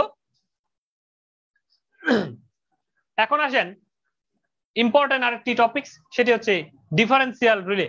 আপনারা নাম শুনে থাকতে পারেন, এই ডিফারেন্সিয়াল রিলে বিভিন্ন প্রকার ডিফারেন্সিয়াল রিলে আছে, আমরা আজকে দুই এক প্রকার দেখার চেষ্টা করব। তো ডিফারেন্সিয়াল শব্দটা দ্বারাই বুঝে যাচ্ছে যে দুইজনের মধ্যে কোনো পার্থক্য জাতীয় কোনো কিছু, তাই না? ডিফারেন্স, কোন ডিফারেন্স যদি ক্রিয়েট হয়, কারোর মধ্যে যদি কোনো ডিফারেন্স ক্রিয়েট হয়, তখন হয়তো এই রিলে কাজ টাজ করে, এই ধরনের একটা কিছু বুঝে যাচ্ছে। নামের থেকে বুঝতে পারছি যে কোন একটা, আমরা অল্টারনেটর নিয়ে যদি দেখি, অল্টারনেটরের ওয়েন্ডিং, অল্টারনেটরের এই ধরনের যদি একটা ওয়েন্ডিং থাকে, অনেকগুলো ওয়েন্ডিং থাকে, আমরা একটা ওয়েন্ডিং নিয়ে যদি চিন্তা করি, এদিকে যদি ওয়েন্ডিং এর শেষ মাথায় একটা যদি সিটি লাগানো থাকে, আর এদিকে আর্মেচারের আউটগোয়িং লাইনে যদি একটা সিটি লাগানো থাকে, দুই দিকে যদি সিটি লাগানো থাকে, তখন যদি আমরা সিটি গুলোকে এখানে যেভাবে কানেকশন দেওয়া আছে সেভাবে যদি কানেকশনটা করে দিই, তখন আমরা একটা জিনিস লক্ষ্য করব যে এইখানে একটা রিলে লাগাবো। এই রিলেটা হচ্ছে ওভার কারেন্ট রিলে, মানে এই রিলের ভিতর দিয়ে কখনো যদি ওভার কারেন্ট যায় তখন এই রিলেটা কাজ করবে, তখন এই স্কিমটাকে বলবো আমরা ডিফারেন্সিয়াল রিলে। কখনো যদি আপনাদের পরীক্ষায় আসে যে ডিফারেন্সিয়াল রিলের চিত্র অঙ্কন করো, বা একটা অল্টারনেটরের ওয়েন্ডিং কে প্রোটেকশনের জন্য ডিফারেন্সিয়াল রিলে অঙ্কন করো, একটা কারেন্ট ডিফারেন্সিয়াল রিলে চিত্র অঙ্কন করো, ভোল্টেজ ডিফারেন্সিয়াল চিত্র অঙ্কন করো, তাহলে আমরা আজকের এই ক্লাসে যে রিলের চিত্রগুলো দেখব সেগুলোই এঁকে দিব। এটা হচ্ছে একটা কারেন্ট ডিফারেন্সিয়াল রিলে। আমি আবারও বলছি, ডিফারেন্সিয়াল রিলে কিন্তু কারেন্ট ডিফারেন্সিয়াল রিলে। এটার আবার ভোল্টেজ ডিফারেন্সিয়াল চিত্র ভিন্ন, আমরা দেখব, আমরা জাস্ট কিছুক্ষণ পরেই দেখব ভোল্টেজ ডিফারেন্স। আগে শিখি আমরা কারেন্ট কিভাবে সে ডিফারেন্সটা করে। দেখেন, অল্টারনেটরের এই ওয়াইন্ডিং এর ভিতর দিয়ে কারেন্ট যায়, কারেন্টটা তো একটা ক্লোজ পাথ, তাই না? Close path. কিভাবে বুঝবেন ক্লোজ পাথ? দেখেন, এই যে এইখানে কারেন্ট তৈরি হলো আর কারেন্টটা এইভাবে করে যাচ্ছে, আপনারা কি এটা ভাবেন যে এইখানে তৈরি হয়ে এইখানে যাচ্ছে? বিষয়টা কিন্তু এরকম না। যদি এই মাথাটা ওপেন থাকে তাহলে এখানে কোনো কারেন্টই তৈরি হবে না, ভোল্টেজ তৈরি হবে কিন্তু এটার ভিতর দিয়ে কোনো কারেন্টই যাবে না। কারেন্ট মানে কি? কারেন্ট মানে লোড, লোড লাগালেই তারপরে কারেন্ট যাবে। তাহলে লোড লাগাবেন কোথায়? আমরা এখানে একটা বাতি লাগালাম, ধরে নিলাম এটাই হচ্ছে আমার লোড, যত মেগাওয়াট হোক। তাহলে এই বাতিটা এইভাবে করে লাগালাম। বাইরে বাতিটা কি একটা তার দিয়ে কখনো জ্বলতে দেখেছেন? জ্বলে না, কিন্তু আর একটা তার লাগবে, সে তারের নাম নিউট্রাল। আপনি চাইলে এই তারটাকে ওয়ারিং করে নিতে পারেন, আর যদি নিতে মন না চায় তাহলে এই জিনিসটাকে আপনি গ্রাউন্ড করে দিতে পারেন, মাটিতে পুঁতে দিতে পারেন। এইখান থেকে একটা মাটির মধ্যে পুঁতে একটা তার নিতে পারেন, তখন কিন্তু বাতিটা জ্বলবে। কিভাবে? এটা যদি আমেরিকায় হয়, ওটা যদি বাংলাদেশেও হয় না, তারপরেও জ্বলবে। কারণ এই আমেরিকার মাটি খবর পাঠাবে বাংলাদেশের মাটিকে যে নিউট্রাল পয়েন্ট কিন্তু মাটিতে লাগানো আছে, তখন এই আমেরিকার মাটি থেকে বাংলাদেশের মাটি পর্যন্ত এটা একটা তার হয়ে যাবে। ওকে, এইভাবে করে এই লুপটাকে ক্লোজ করা হবে, তখন গিয়ে কারেন্ট প্রবাহিত হবে। কিভাবে? এই কারেন্ট এইভাবে করে যাচ্ছে যাচ্ছে যাচ্ছে, লোডের ভিতরে ঢুকলো, বাল্বের ভিতরে ঢুকলো, ঘুরে আসলো, মাটিতে চলে গেল, মাটির থেকে আমেরিকার মাটি থেকে বাংলাদেশে এইভাবে করে আসলো, এসে এইভাবে করে এই সার্কিটটা ক্লোজ করে ফেললো। ঠিক আছে? তাহলে কোন একটা ওয়াইন্ডিং এর কিন্তু একটা মাথা দিয়ে কারেন্ট বের হয় না রে ভাই, এই জিনিসটা মাথার ভিতরে এখন থেকে গেঁথে নিতে হবে। এই সার্কিটটা যদি এইভাবে ক্লোজ না হয় কখনোই কোনো কারেন্ট ফ্লো হবে না। তার মানে এইখান থেকে এইভাবে এই হয়ে এই মাটিতে গেল, এই মাটি খবর পাঠাবে এই মাটিকে, এই মাটির ভিতর দিয়ে আবার এইখানে ক্লোজ হলো, এইভাবে এই সার্কেলটা হয়ে কারেন্টটা চলতেছে। তাহলে যখন এই কারেন্টটা এখান দিয়ে যায় এই সিটি দেখে, আবার এই কারেন্টটাই যখন এখান দিয়ে এইভাবে করে জেনারেটরে ঢুকে তখন এই সিটি দেখে, এই সিটি দেখলো, এই সিটি দেখলো। আচ্ছা, এই কারেন্টের মানটা কিভাবে দেখবে? সিটির সেকেন্ডারি এইভাবে করে এইখানে পাঠিয়ে দিবে, সিটির সেকেন্ডারিতে এই কারেন্টটা এইভাবে করে আসবে, এসে এখানে যেহেতু সিটির কারেন্টটা কি করতে চায়, কারেন্টটা এই মাথায় চলে আসতে চায়। মনে রাখবেন যে যে কোনো জিনিসের যে যে মাথা দিয়ে কারেন্ট শুরু হবে অপর মাথায় ফিরে চলে আসতে চায়। তাহলে এইভাবে করে এইখানে যেহেতু একটা কয়েল পেয়ে গেছে, তখন এই কারেন্ট কয়েলটার ভিতরে ঢুকবে, ঢুকে এইভাবে করে ফেরত চলে আসবে। ঠিক আছে? এই সিটি থেকে যে কারেন্টটা আসছিল সেই কারেন্টটা এই কয়েলের ভিতর দিয়ে ঢুকে এইভাবে করে ফেরত চলে আসবে। আমরা যদি এখানে লুপ তাকাই, এই লুপের দিকে যদি তাকাই দেখি, তখন এই I1 এটার 1 নাম্বার সিটি I1 কারেন্টটা এই লুপের মধ্যে এইভাবে ঘুরতে থাকবে। ঠিক আছে? এই লুপের মধ্যে ঘুরতে থাকলো। আচ্ছা, এইখানে আসেন, এই সিটিতে একটা কারেন্ট তৈরি হবে, এই কারেন্টটা এইভাবে করে আসবে, এসে এই সেম রিলে কয়েলের ভিতর দিয়ে ঢুকে ঢুকে এইভাবে করে এদিক দিয়ে যাবে। ওকে, তাহলে এটার দিকটা কোন দিকে? এই যে এইভাবে, যে এদিক থেকে আসলো, এই রিলের কয়েল দিয়ে নিচের থেকে উপরে ঢুকলো, ঢুকে আবার চলে গেল। ওকে, এখন আমরা যদি এটা দেখি, ভালো করে তাকাবেন, একই রিলের কয়েলের মধ্যে একটা কারেন্ট উপর থেকে ঢুকে আর একটা কারেন্ট নিচে থেকে ঢুকে, এবং একজন আরেকজনের কমপ্লিটলি বিপরীতমুখী। আমরা যদি ম্যাশ অ্যানালাইসিসের দিকে তাকাই, আপনারা ভালো করে খেয়াল করবেন, এটা হচ্ছে রেজিস্টর। আপনারা দেখেছেন যে ম্যাশের এদিকে একটা কারেন্ট যায়, নাম দিয়েছিলেন কি I1। হ্যাঁ, এদিক দিয়ে আর একটা কারেন্ট উঠে, নাম দিয়েছিলেন I2। তখন কি লিখেছেন? I1 মাইনাস I2 এই ধরনের দিয়েছেন না, একটা কারেন্ট বিয়োগ আর একটা কারেন্ট। এই যে একটা এদিক দিয়ে নিচের দিকে যাচ্ছে আর একটা উপরের দিকে উঠছে, এটা স্ম্যাশ অ্যানালাইসিস করেন, আর কিছু না। দেখেন I1 নিচে উপরের থেকে নিচে আসে, I2 নিচের থেকে উপরে যায়। ওকে, তাহলে I1 আর I2 ডিরেকশন কি? একজনের বিপরীতমুখী, এবং মান যদি সমান হয়, মজার বিষয় হচ্ছে আপনি বিয়োগ দেন, অসুবিধা নাই। যদি I1 এর মান যদি 5 এম্পিয়ার হয়, I2 এর মানও যদি 5 এম্পিয়ার হয়, তাহলে এই রিলের মধ্যে কয়েলের মধ্যে কারেন্ট কত? এই রিলের কয়েলের কারেন্ট, এটার নাম দিলাম আমরা কে। এই কে ইজ ইকুয়াল টু হচ্ছে 5 বিয়োগ 5 ইজ ইকুয়াল টু 0 এম্পিয়ার। তার মানে আসলে এটার ভিতর দিয়ে কারেন্ট যাচ্ছে ঠিক, কিন্তু উপরের কারেন্ট নিচের কারেন্ট যেহেতু মানে সমান এবং বিপরীতমুখী, একজন আরেকজনকে ক্যান্সেল আউট করে এই রিলে কয়েলের মধ্যে কোনো কারেন্টই রাখলো না, 0 এম্পিয়ার করে দিল। এই হচ্ছে মূল বিষয়। আপনাদেরকে এই বিষয়টা কিন্তু বুঝতে হবে। আপনারা শুধু চিত্র আঁকেন, বলেন যে এটা ডিফারেন্স করবে, এদিক থেকে ডিফারেন্স কেমনে কেমনে করে রে ভাই ডিফারেন্স, এটা বুঝতে হবে। বিষয়টা ঠিক এরকম যে এইখানে একটা লুপ তৈরি করবে, এইখানে একটা লুপ তৈরি করবে, এই লুপটা উপরের দিক থেকে নিচে আসবে, এই লুপটা নিচের থেকে উপরে যাবে, একজন আরেকজন বিপরীতমুখী ক্যান্সেল আউট হবে, এবং এই রিলে কয়েলে আর কোনো কারেন্ট থাকলো না। যদি কারেন্ট নাই থাকে, কোনো কারেন্ট যদি রিলের কয়েল নাই পায়, তো সে কি জন্য ট্রিপ করবে? সে কোনো কারেন্টই যদি না পায়, সে কেন চালু হবে? সে অপারেটও করলো না। তাহলে তো ভালো, অপারেট না করা মানে কি ভালো। এখন কখন এই ঘটনা ঘটবে? যখন এদিকে যা ঢুকছে এদিক দিয়েও যদি তাই যায়, তখন এই ঘটনাটা ঘটবে, ঠিক আছে। এবং আমরা চাই এটা যে এদিকে যা ঢুকবে এদিক দিয়েও তাই বের হবে। তার মানে কোনো একটা অল্টারনেটর যদি ভালো থাকে, কোনো একটা ওয়েন্ডিং যদি ভালো থাকে, এই আউটগোয়িং লাইনের যে সিটিতে যে কারেন্ট থাকবে, ইনকামিং লাইনের সিটিতেও সেম কারেন্ট থাকবে, কোনো ধরনের ডিফারেন্স থাকবে না দুজনের ভিতরে। ওকে, বহুত বগর বগর করে ফেলছি। হ্যাঁ, এখন আর একটু মনোযোগ দিয়ে শুনেন, তাহলে ক্লিয়ার হয়ে যাবে। এখন আসেন, আচ্ছা আমরা একটু মুছে দিই এটা।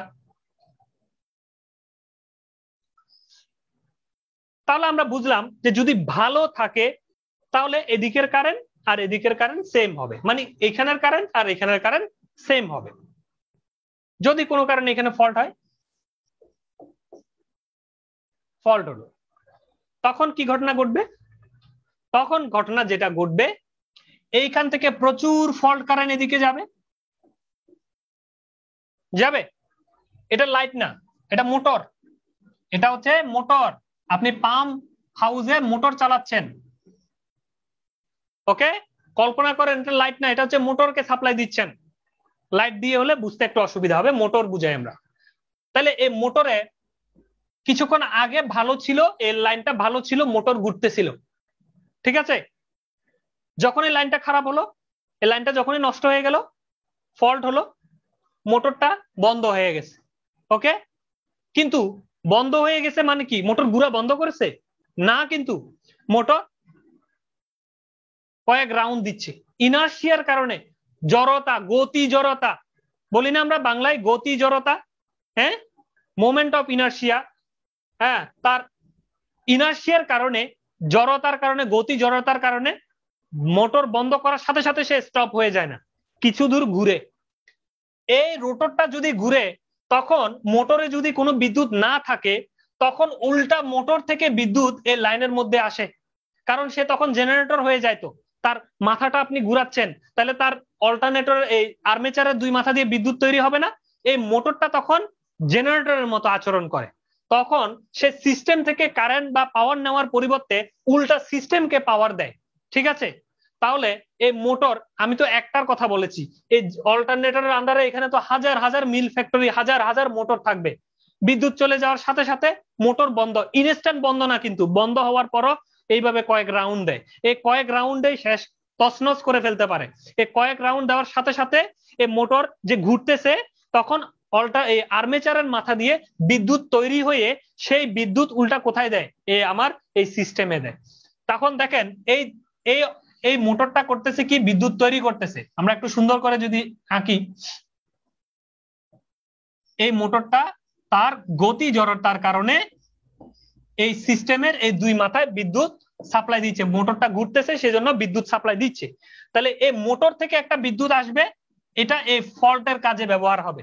এই ফল্ট কারেন্টকে মিটাবে কে? কে জেনারেটর বা অল্টারনেটর থেকে আসবে, মোটর থেকে আসবে, ঠিক আছে। তাহলে এই সিটি কি দেখবে?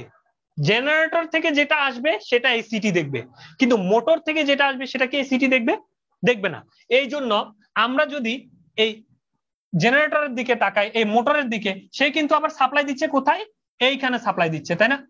এইখানেও সাপ্লাই দিচ্ছে, এইখানের থেকে মাটিতে সাপ্লাই দিচ্ছে, মানে ফল্টে সাপ্লাই দিচ্ছে। একটা হচ্ছে এই মাথায় আর একটা হচ্ছে ফল্টের মাথায় সাপ্লাই দিচ্ছে, যেহেতু লাইনটা এখানে ফল্ট ঘটেছে, ওকে। তাহলে আমরা যদি তাকাই দেখি, এই সিটির কারেন্ট আর এই সিটির কারেন্টের মধ্যে আনব্যালেন্স লক্ষ্য করব আমরা। এই সিটির কারেন্টটা শুধুমাত্র এইখানের ফল্টের জন্য হেভি কারেন্টকে দেখাবে, আর এইখানের যে কারেন্টটা এটা দেখাবে কম কারেন্টকে। মানে সোজা কথায় আমরা যদি বলি, যখন ফল্ট হবে তখন এই দুইটা সিটির কারেন্টের মানটা কিন্তু চেঞ্জ হয়ে যাবে। আগে যেরকম সমান সমান ছিল সেটা আর থাকবে না। সেটা কেন ঘটতেছে? এই ধরনের সিস্টেমের সাথে অনেকগুলো ইকুইপমেন্ট লাগানো আছে, তাদের উল্টা ব্যাকফিট ফল্টের কারণে এই সিস্টেমের মধ্যে আনব্যালেন্স কারেন্ট তৈরি হয়ে যাচ্ছে। মানে কারেন্টের মানটা যোগ বিয়োগ করলে দেখা যাচ্ছে এইখানে বেশি এইখানে কম, এই ধরনের হয়ে যাচ্ছে। এই কম আর বেশি কারেন্টটাকে মাপতেছে এই দুইটা সিটি, যখন দেখলো যে এইখানে কারেন্ট বেশি, সরি এইখানে কারেন্ট কম, এইখানে কারেন্ট বেশি, তখন দেখেন তো এইটা যদি কারেন্ট বেশি হয়, এটা যদি কম হয়, তখন এখান থেকে একটা বিয়োগ করলে ওই সেই আগের মতো ম্যাক্সওয়েলের থিওরি যে এইটার থেকে এটা বিয়োগ বা ওইটার থেকে এটা যদি বিয়োগ করি, তখন এই কয়েলের দুই মাথায় একটা কারেন্ট পাওয়া যাবে কিনা, ওই যে বাড়তি বিয়োগফলের যে কারেন্টের মান, ওই কারেন্টের কারণে এই রিলের কয়েলটা অ্যাক্টিভ হয়ে যাবে। অ্যাক্টিভ হওয়ার সাথে সাথে সে সার্কিট ব্রেকারকে কমান্ড দিবে, সার্কিট ব্রেকার ওপেন করে দিবে। ঠিক আছে, এই হচ্ছে বিষয়বস্তু। এই যে রিলের কয়েল কারেন্ট কখন পাবে, এই দুইজনের বিয়োগফলের মানটা যদি কোনো একটা মান আসে, এই মান আসলেই সে এই কয়েলটাকে অ্যাক্টিভ করবে। এই দুইজনের বিয়োগফল যদি ক্যান্সেল আউট হয়ে জিরো হয়ে যায় বা জিরোর খুব কাছাকাছি হয়, হ্যাঁ, এই রিলের কয়েলটা কাজ করবে না। কখন কাজ করবে? যখন এই দুজনের মানের বিয়োগফলের মধ্যে একটা পার্থক্য তৈরি হবে, তখন রিলের কয়েল কাজ করবে, সার্কিট ব্রেকারকে কমান্ড দিবে, ওপেন করে দিবে। ক্লিয়ার? আর কখন এই পার্থক্য তৈরি হবে? এই সিটির মান আর এই সিটির মান, দুই কারেন্টের মান দুই রকম হতে হবে। কখন দুই রকম হবে? যখন কোন একটা সিস্টেমের মধ্যে ফল্ট সংঘটিত হবে, তখনই এই কারেন্ট দুইটার মান দুই রকম হবে। কখন এক থাকবে? যদি সিস্টেমটা স্বাভাবিক থাকে, তখন এই সিটি আর এই সিটির কারেন্টের মান এক থাকবে, এই জন্য পার্থক্য জিরো থাকবে, এই জন্য রিলের কয়েলও কাজ করবে না, তার মানে কোনো ফল্ট নাই, সে স্বাভাবিক থাকবে। এই হচ্ছে কারেন্ট ডিফারেন্সিয়াল রিলের বিস্তারিত। আমরা একটু থিওরিটা দেখে নিই, এটি মুছে দিচ্ছি।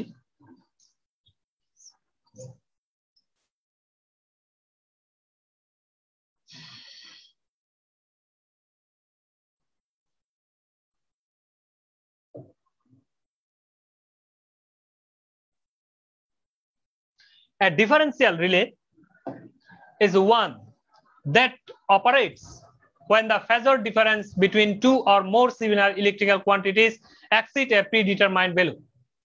বলা হচ্ছে ডিফারেন্সিয়াল রিলে হচ্ছে এমন এক প্রকার রিলে যেটা কিনা অপারেট করে, কখন অপারেট করে? দা ফেজর ডিফারেন্স। ফেজর মানে হচ্ছে ভেক্টর, ভেক্টরের মধ্যে যখন পার্থক্য তৈরি হবে, ঠিক আছে, কখন? কারেন্টের মানের পার্থক্য, কারেন্টের কোণের মধ্যে পার্থক্য। ফল্ট যখন হয়, তখন থ্রি ফেজ কারেন্ট কি আগের মতো থাকে? নর্মালি থ্রি ফেজ কি থাকে? একটা ফেজ আর একটা ফেজ থেকে 120 ডিগ্রিতে থাকে, কিন্তু যখন ফল্ট হয় তখন কি 120 ডিগ্রিতে থাকে? থাকে না। সেটা কোথায় দেখবো?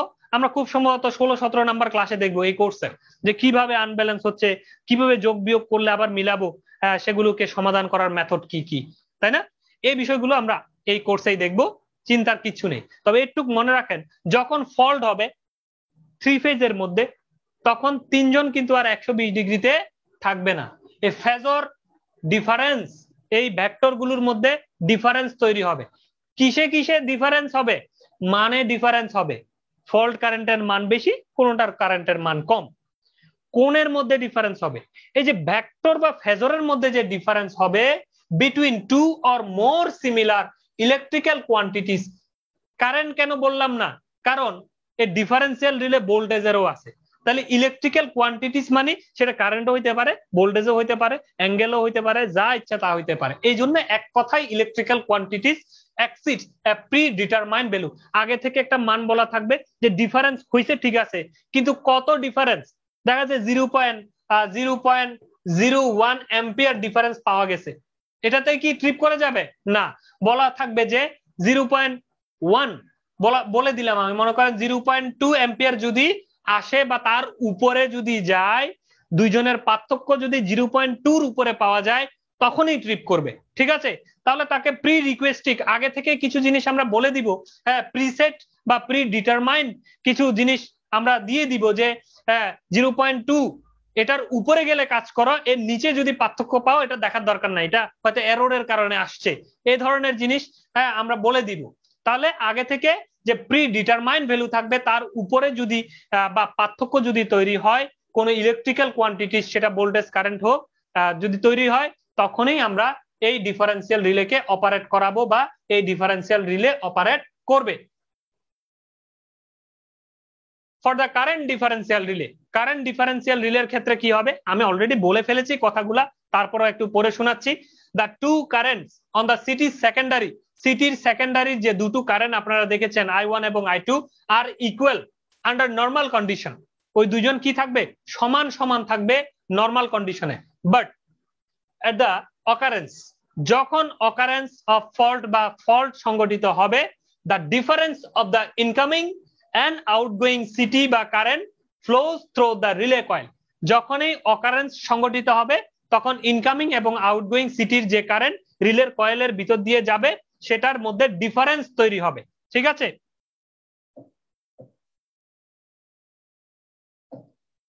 incoming and outgoing current flows through the relay coil. When this exceeds the pickup value, এই যে ডিফারেন্সটা, the difference কার ডিফারেন্স? ইনকামিং এন্ড আউটগোয়িং কারেন্টের ডিফারেন্স। এই ডিফারেন্সটা যখন এক্সিড করবে দা পিকআপ ভ্যালু মানে আগে থেকে আমরা সেট করে দিব যে 0.2 পর্যন্ত যদি পার্থক্য পাও এটাকে দেখার দরকার নাই, 0.2 উপরে গেলে মানে পিকআপ ভ্যালুর উপরে গেলে ট্রিপ করো। এই বিষয়টা যে বলে দিব সেটাই হচ্ছে পিকআপ ভ্যালু। ওকে, তাহলে পিকআপ ভ্যালু সেট করে দিলাম, তার উপরে যদি এক্সিড করে, তার উপরে যদি চলে যায়, the relay will operate and open the circuit breaker। ঠিক আছে, রিলেটা অপারেট করবে এবং সার্কিট ব্রেকারকে ওপেন কমান্ড দিয়ে ওপেন করবে to isolate the faulty section. এই ফল্টি সেকশনটাকে আইসোলেট বা আলাদা করার জন্যই এই ঘটনাটা ঘটাবে। This type of protection also known as balance protection. তাহলে আমরা নতুন নাম শিখলাম যে কখনো যদি পরীক্ষার হলে আসে যে draw the figure of balance protection. Balance protection এটা কি জিনিস? ডিফারেন্সিয়াল প্রোটেকশনের অপর নাম ব্যালেন্স প্রোটেকশন। কেন এটা? কারণ দেখেন নাই যে দুইটার কারেন্ট সমান সমান ছিল, ব্যালেন্সে ছিল, যখনই আনব্যালেন্স হয়েছে তখনই এই প্রোটেকশন রিলে কাজ করেছে। ওকে, তার মানে এটার অপর নাম কি? Balance protection. পরীক্ষার হলে যদি কখনো আসে যে draw the figure of balance protection or current balance protection, voltage balance protection, ধরে নিবেন এটাই হচ্ছে এই জিনিস। এখন আমরা কারেন্টেরটা তো শিখলাম, যদি বলে ভোল্টেজ ব্যালেন্স ডিফারেন্সিয়াল রিলে তখন কিভাবে কাজ করব আমরা একটু দেখে নিই।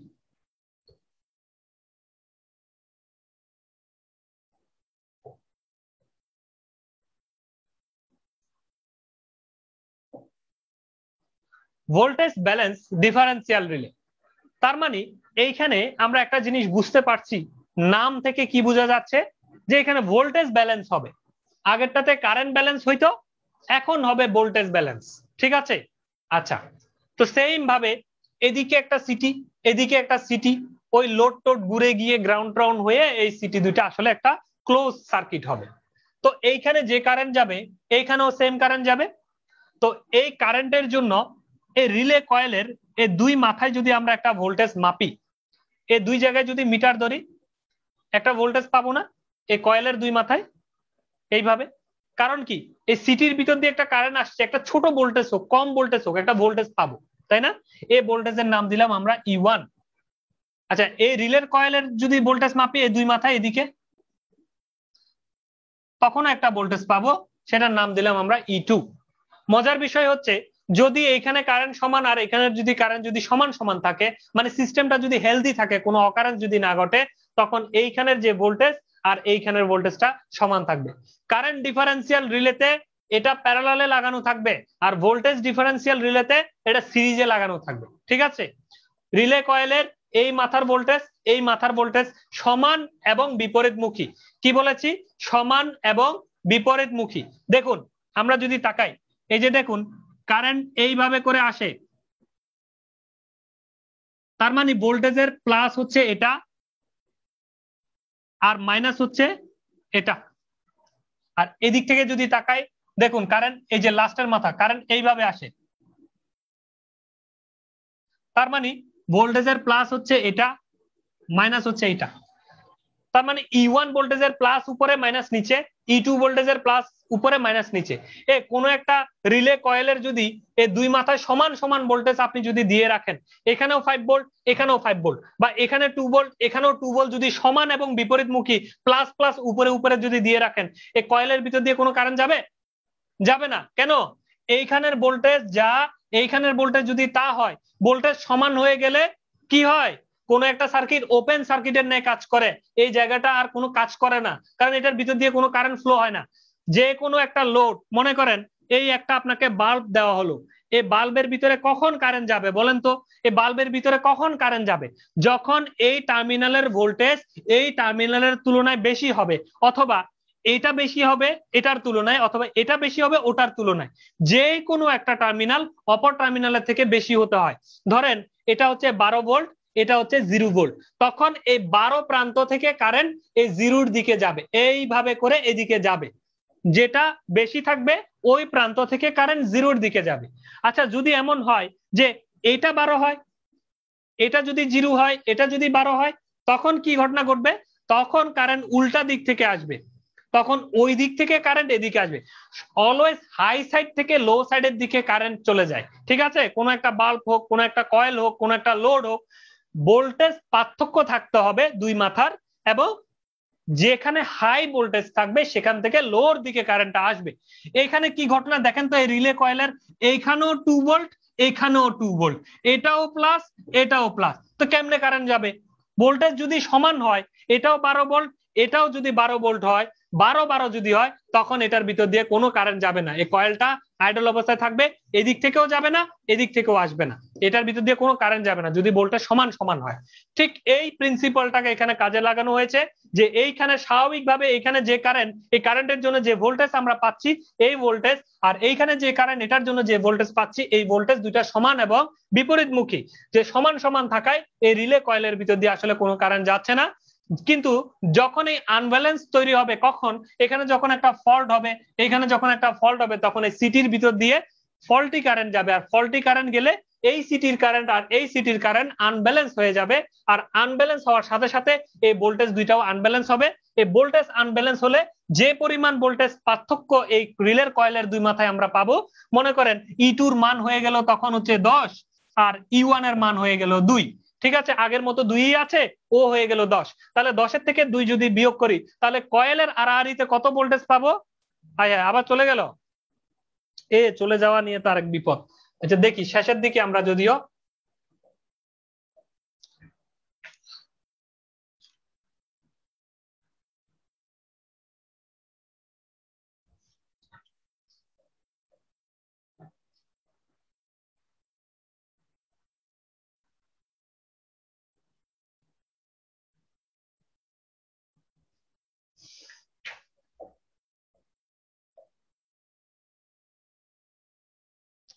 আচ্ছা, তাহলে মনে করেন যে এইখানে ছিল 2 ভোল্ট, আর এই জায়গায় আনব্যালেন্স মানে ফল্টের কারণে যে সিটির বেশি কারেন্ট যাচ্ছে, আর বেশি কারেন্টের কারণে দুই মাথায় যে ভোল্টেজ পেলাম সেটা হচ্ছে 10 ভোল্ট। তো একটা ভোল্টেজ থেকে আরেকটা ভোল্টেজকে আমরা যদি বিয়োগ করি, সেটাই হচ্ছে রিলের দুই কয়েলের ভোল্টেজের পার্থক্য। তাহলে রিলের কয়েলে এখন ভোল্টেজ চলে আসছে, আগে ভোল্টেজের পার্থক্য ছিল 0, এখন দুইজনের ভোল্টেজের পার্থক্য তৈরি হয়েছে। এই ভোল্টেজের পার্থক্য তৈরি হওয়ার সাথে সাথে রিলের কয়েলটা কাজ করবে, এই রিলের কয়েল অপারেট করার সাথে সাথে সার্কিট ব্রেকারকে কমান্ড পাঠাবে, এইখানে থাকবে সার্কিট ব্রেকার, আর সার্কিট ব্রেকার ওপেন হয়ে যাবে, এই সিস্টেমটাকে আলাদা করে দিবে। ওকে, এই হচ্ছে ভোল্টেজ ব্যালেন্স ডিফারেন্সিয়াল রিলের কাজ। আমরা যদি এটা থিওরি দেখি, থিওরিটা হচ্ছে এটা, in voltage balance differential relay, এই ভোল্টেজ ব্যালেন্স ডিফারেন্সিয়াল রিলের ক্ষেত্রে over current relay is connected through the city. Over current relay মানে ওই যে রিলে যেটা সিরিজে যেটা লাগানো, সেটা হচ্ছে একটা ওভার কারেন্ট রিলে, হ্যাঁ, connected in current relay is connected through the CT as shown in figure. চিত্রে যেভাবে দেখানো আছে সেভাবে আমরা কানেক্ট করেছি। This is also called oppose voltage method. এই কথাগুলো কিন্তু শিখে রাখবেন, এটাকে বলা হয় কি? Oppose voltage method. কখনো যদি আপনাকে বলে যে draw the figure of oppose voltage method relay, হ্যাঁ, বা অপোজ ভোল্টেজ রিলে, তখন কিন্তু টেনশনে পড়ে যাবেন। এই সিনোনিম গুলো কিন্তু জেনে রাখবেন যে এটাকে অপোজ ভোল্টেজ মেথডও বলা হয়। Under normal condition, the current I1 and I2 is equal. যখন নরমাল থাকবে তখন I1 I2 থাকবে equal in magnitude and phase, তাদের ফেজ অ্যাঙ্গেল এবং ম্যাগনিটিউড সমান থাকবে। They cancel each other. Cancel মানে আসলে তারা ক্যান্সেল করতেছে কিভাবে? ভোল্টেজ সমান সেজন্য ক্যান্সেল হয়ে যাচ্ছে। The voltage balance is equally maintain, তখন দুই পাশের যে ভোল্টেজ সেটা ইকুয়ালি মেনটেন করা হচ্ছে, যে হ্যাঁ দুই পাশে ভোল্টেজ সমান। Under fault condition due to unbalance current in the circuit, যখন ফল্ট হবে ওই ফল্ট কন্ডিশনে কারেন্ট সিটির কারেন্টের মধ্যে আনব্যালেন্স তৈরি হবে, সার্কিটের কারেন্টে আনব্যালেন্স তৈরি হবে। এই সার্কিটের আনব্যালেন্স কারেন্টের কারণে ক্রিয়েট ভোল্টেজ আনব্যালেন্স, তাহলে ভোল্টেজ আনব্যালেন্স হয়ে যাবে। আগে যেটা ব্যালেন্স ছিল সেই ভোল্টেজটা এখন আনব্যালেন্স হয়ে যাবে in the over current coil. Over current রিলের যে কয়েলটা থাকবে সেই কয়েলের দুই প্রান্তে ভোল্টেজটা আনব্যালেন্স হবে। This cause voltage drop across the relay, এটার কারণে ওই রিলের কয়েলের মধ্যে একটা ভোল্টেজ ড্রপ হবে, and this drops operate the relay or associated circuit. তাহলে এই ভোল্টেজ ড্রপটাই এই রিলেটাকে অ্যাক্টিভ করে দিবে বা অপারেট করবে, বা তার সাথে অ্যাসোসিয়েটেড সার্কিট মানে তার সাথে আরো সার্কিট টার্কিট থাকলে সেগুলোকে অপারেট করবে। এই হচ্ছে ভোল্টেজ আনব্যালেন্স মেথড এবং কারেন্ট আনব্যালেন্স মেথডের মূল প্রিন্সিপাল। এই জিনিসটা ডিফারেন্সিয়াল রিলের দুটো মেথড। এটা ছাড়াও ডিফারেন্সিয়াল আরো অনেক প্রকার ডিফারেন্সিয়াল আছে, যেমন ট্রান্সফরমার ডিফারেন্সিয়াল রিলে কিভাবে ইউজ করবেন, বা মার্স প্রাইস প্রোটেকশন সিস্টেম, তারপরে হচ্ছে অল্টারনেটরের protection system, percentage differential system. এই সিস্টেমগুলো আমরা ধীরে ধীরে শিখবো, আমাদের কোর্সের অন্তর্গত আছে, বিভিন্ন কোর্সে আমরা এগুলো দেখে নিব। তো আজকে আমরা এ পর্যন্তই সমাপ্ত ঘোষণা করছি, অর্থাৎ আজকের ক্লাসটা আমার পর্বটি এখানেই শেষ।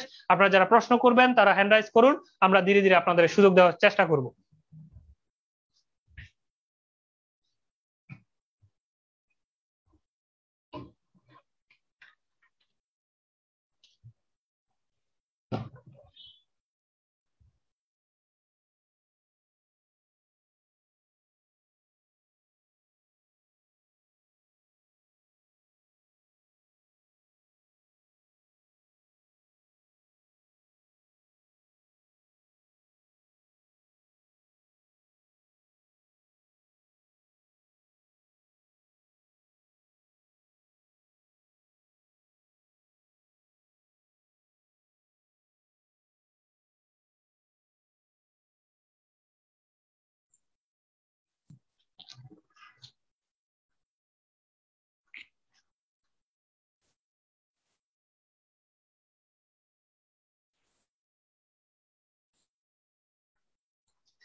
আচ্ছা, এমডি শামীম খান প্রশ্ন করতে পারেন।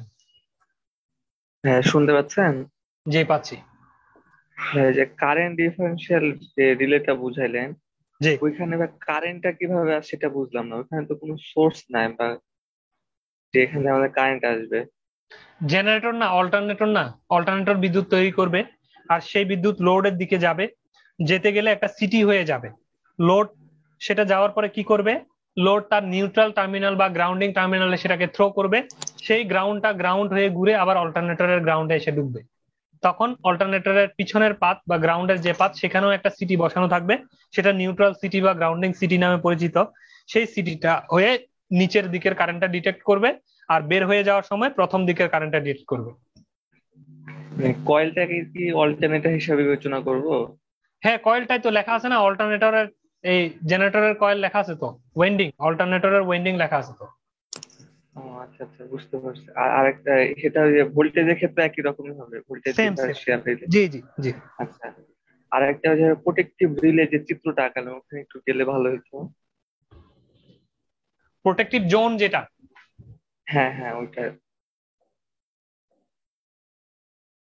জি, এখানে ভাই যে উপরের পোর্শনটা জেনারেটর দিয়েছেন, কিন্তু তার সাথে কোনো রিলে অ্যাড করে নাই, বাট নিচেরটাতে আবার জেনারেটর দিয়েছেন, তার সাথে হচ্ছে আবার রিলে অ্যাড করেছেন। দুটার মধ্যে বললাম তো, পার্থক্য কি? সেটা তো বললামই। কেন আপনি ক্লাসে ছিলেন না, নাকি এখানে জি ভাই, আউট হয়ে ছিলাম। গেছেন?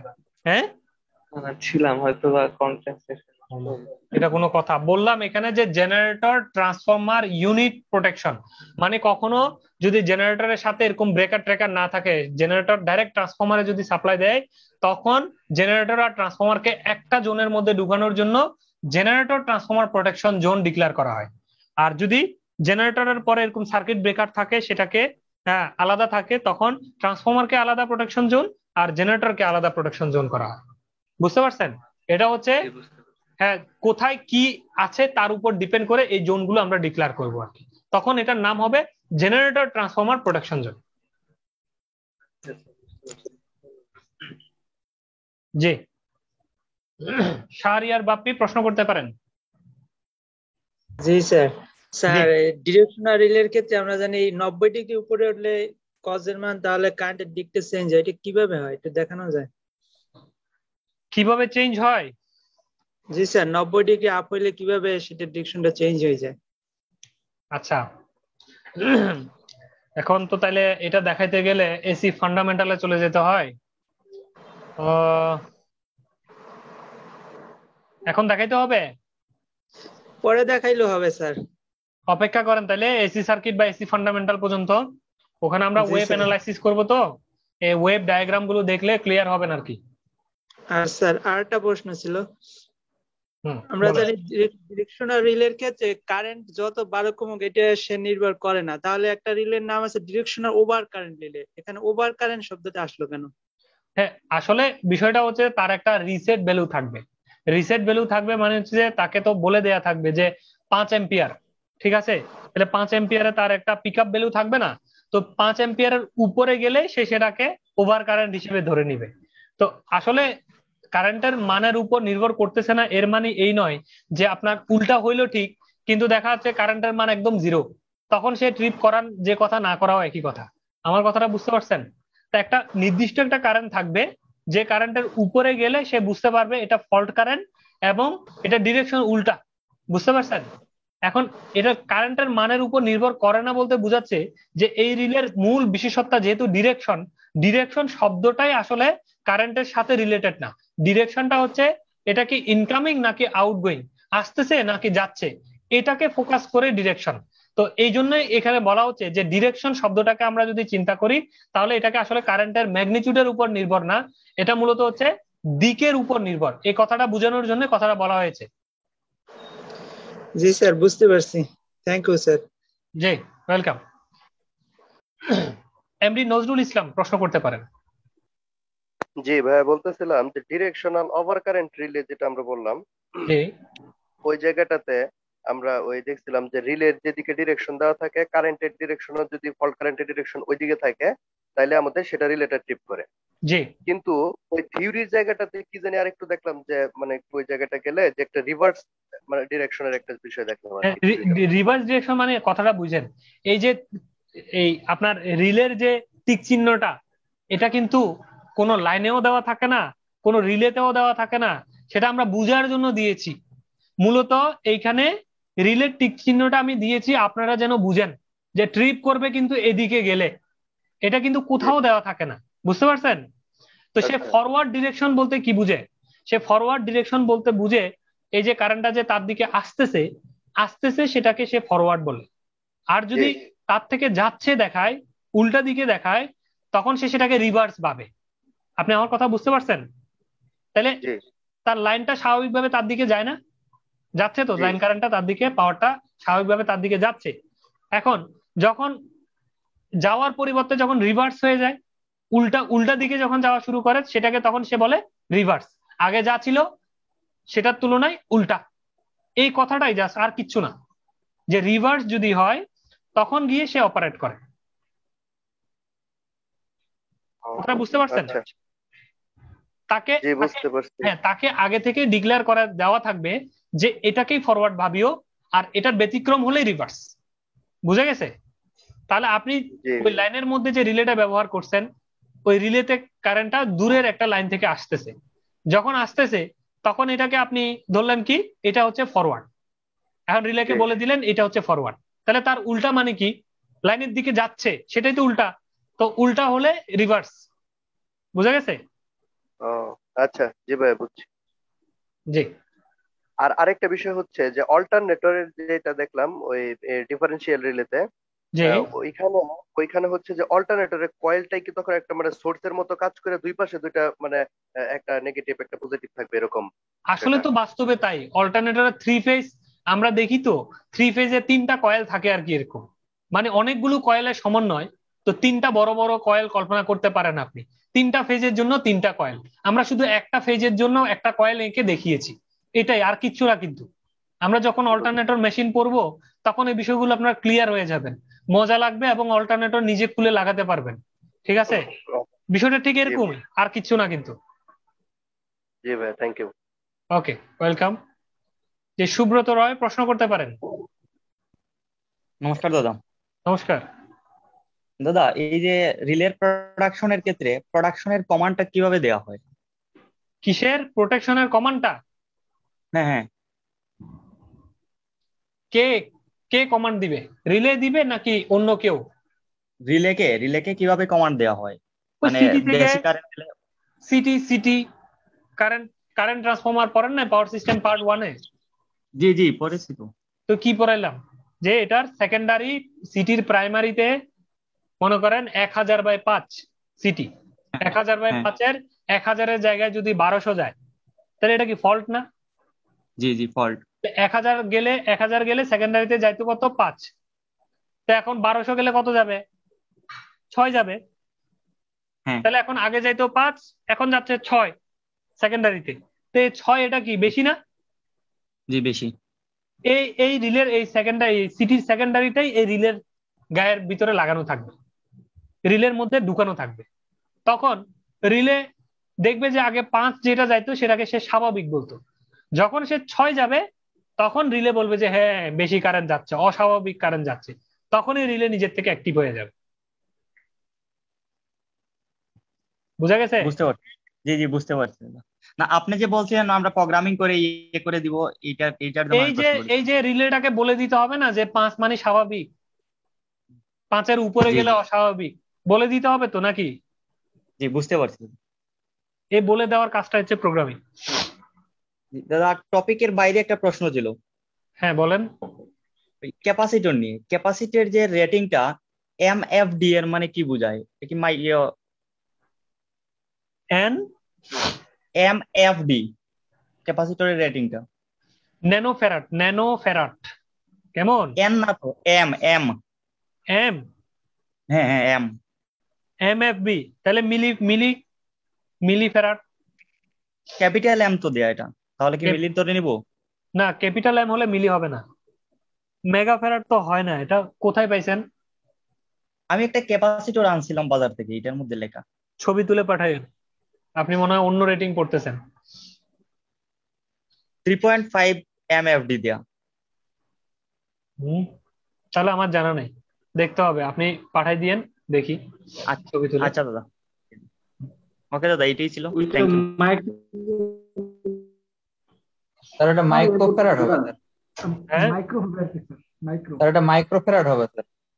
মাইক্রোফ্যারাড ইউএফ লেখা থাকে তো, ও যেটা বলতেছে ওইটা কি আসলে মাইক্রোফ্যারাড? আন্তাজি বলা ঠিক হবে কি? স্যার এমএফডি এর ফুল মিনিং গুগল করলাম স্যার, এমএফডি এর ফুল মিনিং মাইক্রোফ্যারাড স্যার।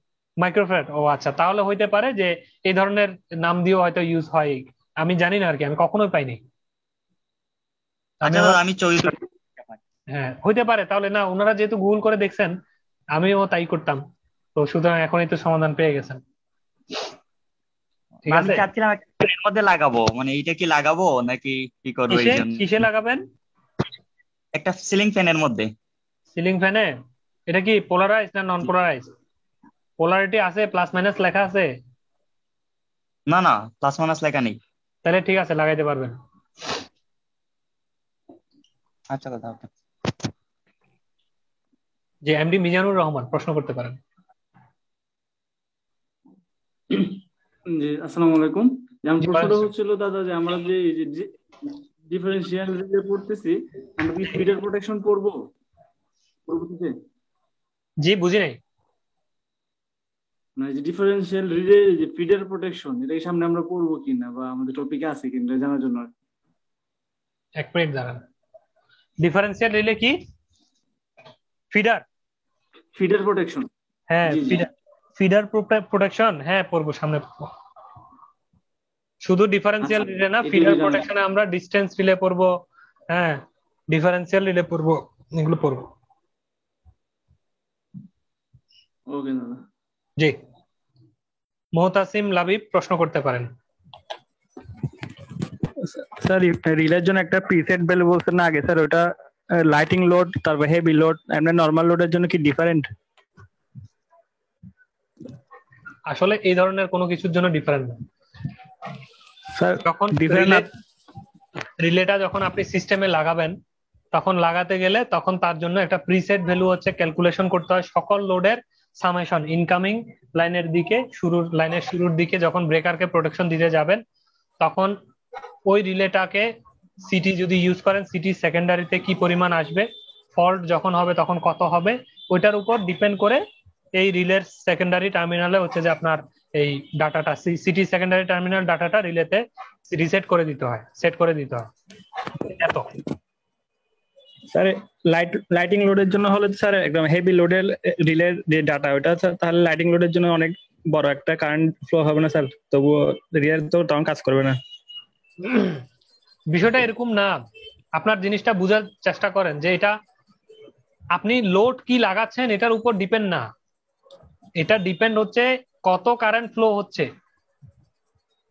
এখন লোড কি কি লাগাচ্ছেন, একটা বাতি লাগাইতেছেন, একটা মোটর লাগাচ্ছেন, এখন লোড প্রান্তে যে কোনো কিছু হইতে পারে। এখন এটা তো আমি দেখতে পারবো না, আমি চিন্তা করব আমার লাইনের ভিতর দিয়ে কত কারেন্ট যাচ্ছে। আপনি এটা চিন্তা করেন যে আপনার যেখানে লাগাবেন সে লাইনের ভিতর দিয়ে কত কারেন্ট যায়, এবার আউটগোয়িং লাইনে নিয়ে গিয়ে সেটাকে ভাগ করে কে কি চালালো সেটা আমার দেখার দরকার নেই। বুঝতে পারছেন কি বলছি? জি স্যার। বুঝতে পারছেন?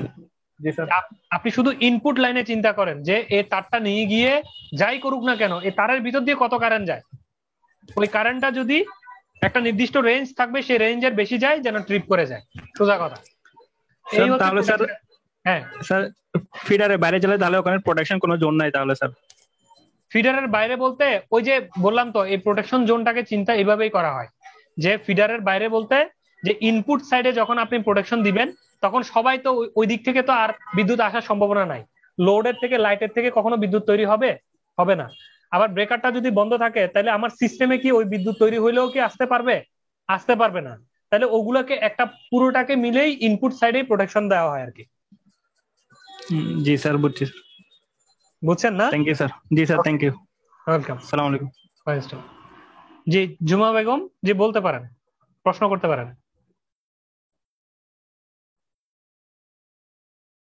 জি জুমা বেগম প্রশ্ন করতে পারেন, আনমিউট করে প্রশ্ন করবেন, আপনার মাইক্রোফোনটি মিউট হয়ে আছে।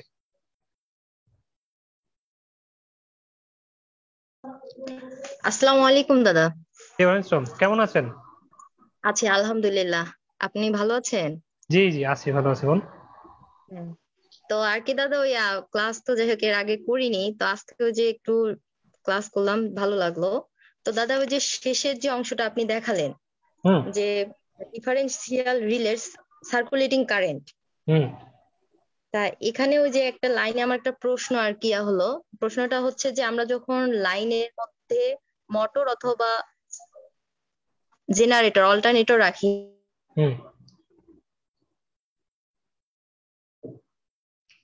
জি আপনার প্রশ্নটি আমরা শুনতে পাইনি। মোটর থেকে অল্টারনেটর মূলত বিদ্যুৎ উৎপন্ন করে। জি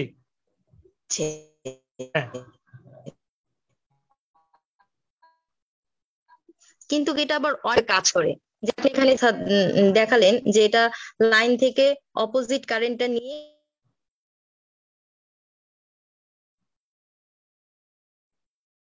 ওটা আবার কাজ করে।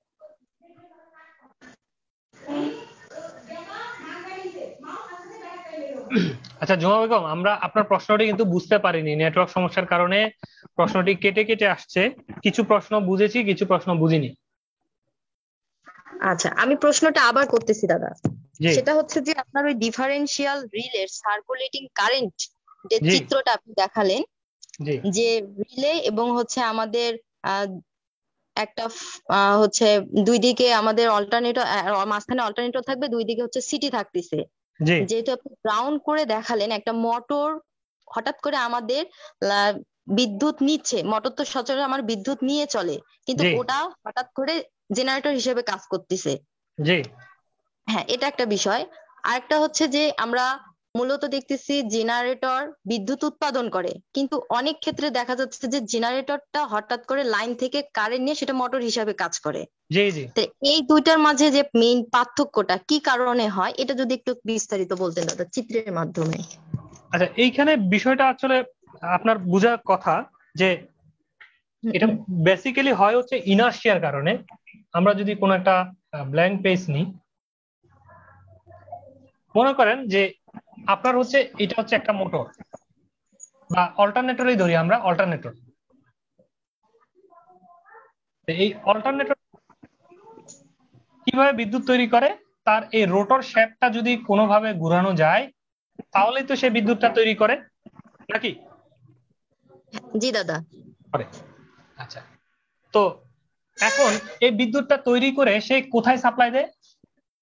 এইভাবে গ্রিডে সাপ্লাই দেয়, তাই না? সাপ্লাই দিবে। এটা হচ্ছে গ্রিডে সাপ্লাই দিচ্ছে। এখন খুব ভালো কথা, সে ঘুরছে আর গ্রিডে সাপ্লাই দিচ্ছে। আচ্ছা, কোনো কারণে যদি আপনার দেখা যায় যে এই রোটরটা কোনো কারণে এখানে এই পাওয়ারটা দিতে পারলো না, এই রোটরের পাওয়ারটা ফেল করে গেল, তো রোটরটা যদি ফেল করে যায়, তো রোটর ফেল করলে কি করবে, মানে ওইখানে যদি কোনো কারণে পাওয়ারটা যদি এই শ্যাফটে না আসে, তখন এই গ্রিড থেকে পাওয়ার নিয়ে তখন কি হিসেবে কাজ করবে? এটা মোটর হিসাবে। হ্যাঁ, বুঝতে পারছেন? সেম জিনিস কিন্তু যেহেতু সিনক্রোনাস মেশিন, তাহলে সে যখন ঘুরবে তখন সে বিদ্যুৎ তৈরি করবে। আবার সে যখন দেখা যাচ্ছে আপনার তাকে ঘুরানোর জন্য কেউ থাকবে না, পাওয়ার থাকবে না, তখন সে উল্টা আবার মোটর হিসেবে কাজ করবে। বুঝতে পারছেন? এটা কিন্তু অল্টারনেটর হিসেবে। এখন আমরা যদি এই সেম জিনিসটাকে মোটর হিসেবে কল্পনা করি, মনে করেন একটা সিনক্রোনাস মোটর, আমরা কি করছি, একটা সিনক্রোনাস মোটর চালাচ্ছি, এসে এইভাবে করে গ্রিড থেকে পাওয়ার নিচ্ছে। এই মোটরটা ঘুরে ঘুরে কোনো একটা, মনে করেন আমার কোনো একটা বড় পাথর ভাঙার একটা মেশিনকে সে ভাঙছে গ্রিড থেকে পাওয়ার নিয়ে। তো কখনো যদি কোনো কারণে এই গ্রিডের পাওয়ারের মধ্যে পাওয়ার যদি ফেল করে, এইখানে মনে করেন ফল্ট হয়েছে, এই লাইনে ফল্ট হয়েছে, তো ইনপুট লাইনে মানে গ্রিডের লাইনে যদি ফল্ট হয়, তখন এই লাইনটা কি করবে? ট্রিপ করে যাবে না? এই ব্রেকারটা বন্ধ হয়ে যাবে না? এই লাইনটা পাওয়ার সাপ্লাই দিবে মোটরে? দিবে না, বন্ধ হয়ে যাবে। কিন্তু এই রোটর কি তখনও কি ঘুরতে থাকবে না? মানে আরো 10-15 রাউন্ড ঘুরতে থাকবে তো। আচ্ছা, তো রোটর যদি ঘুরে, আমরা কি জানি রোটর ঘুরলে কি তৈরি হয়? এখান থেকে বিদ্যুৎ তৈরি হয় না? বিদ্যুৎ তৈরি হবে। তখন এই উল্টা এই মোটরটা কি হিসাবে? জেনারেটর হিসেবে কাজ করবে, মানে সে উল্টা বিদ্যুৎ তৈরি করে কোথায় দিবে? এদিকে তো দিতে পারবে না, এই ফল্টে দিবে। বুঝতে পারছেন? হ্যাঁ, ঠিক আছে দাদা, তাহলে ওটা ফল্টে দিলে ওটা আবার সিটি, আমাদের যে সিটি দুটো আছে, আমাদের সিটি প্রথম এবং দ্বিতীয়, তাহলে এদের মধ্যে একটা আনব্যালেন্স তৈরি হয়ে যাচ্ছে। আর আনব্যালেন্স হলে তখনই তাৎক্ষণিকভাবে আমার রিলেটা অপারেট করতেছে, অপারেট করবে এবং ব্রেকারটাকে বিচ্ছিন্ন করে দেবে। জি জি জি জি। আচ্ছা, ঠিক আছে দাদা, অনেক সুন্দর করে এটা বুঝাই দিচ্ছেন। মানে এটাই হচ্ছে মূল থিম। এটা যদি আমরা বুঝতে পারি, তাহলে আপনার সার্কুলেটিং কারেন্টের যে বিষয়টা, আমার মনে হয় এটা সকলেই যারা ক্লাস করতেছি সবাই বুঝতে পারবো। জি জি জি জি। থ্যাংক ইউ দাদা। দাদা, এখানে আমার একটা প্রশ্ন ছিল। হ্যাঁ, বলেন বলেন। ফল্ট কিভাবে হবে? এটা ফল্ট দেখেন নাই? ফল্ট এইখানে যদি এটা একটা ট্রান্সমিশন লাইন, ওগুলো মুছে দিই। ফল্ট কিভাবে হয়? এই হচ্ছে একটা ট্রান্সমিশন লাইন, এখানে আপনাদের বাড়ি,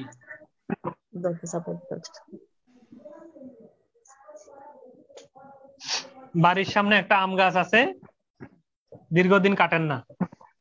এই আম গাছের ঢাল যখন গিয়ে এমন এই লাইনের সাথে লাগবে, তখন এই লাইনের কারেন্ট এই আম গাছের পাতা ঢাল হয়ে এই মাটিতে যাবে। এই আর্থ ফল্ট। বুঝতে পারছেন? জি, বুঝতে পারছি। একটা ফল্ট এই তারের সাথে এই তার, এদিক থেকে ঝড়ের কারণে আরেকজনের মনে করেন আম গাছের একটা ঢাল উড়ে এসে এই দুইটা তারের মধ্যে এইভাবে করে পড়লো। দাদা, এইগুলো তো বুঝি, কিন্তু সমস্যা হয়েছে আপনি যে টিপ করার পর যে আপনি ফল্ট করলেন, এটা কিভাবে হলো এটা আমি বুঝিনি। ট্রিপ করার পর না তো রে, যখন আপনার এদিক থেকে আসবে ফল্ট কারেন্ট, সাপ্লাই কিভাবে দিবে সেটা হচ্ছে, এদিক থেকে ফল্ট কারেন্ট তো সাপ্লাই দিবে, আবার মোটর থেকে একটা ফল্ট কারেন্ট সাপ্লাই আসবে, এই দুইজনের ফল্ট কারেন্ট, বুঝতে পারছেন? দুইজনের ফল্ট কারেন্ট এই ফল্টের লাইনের দিকে যাবে।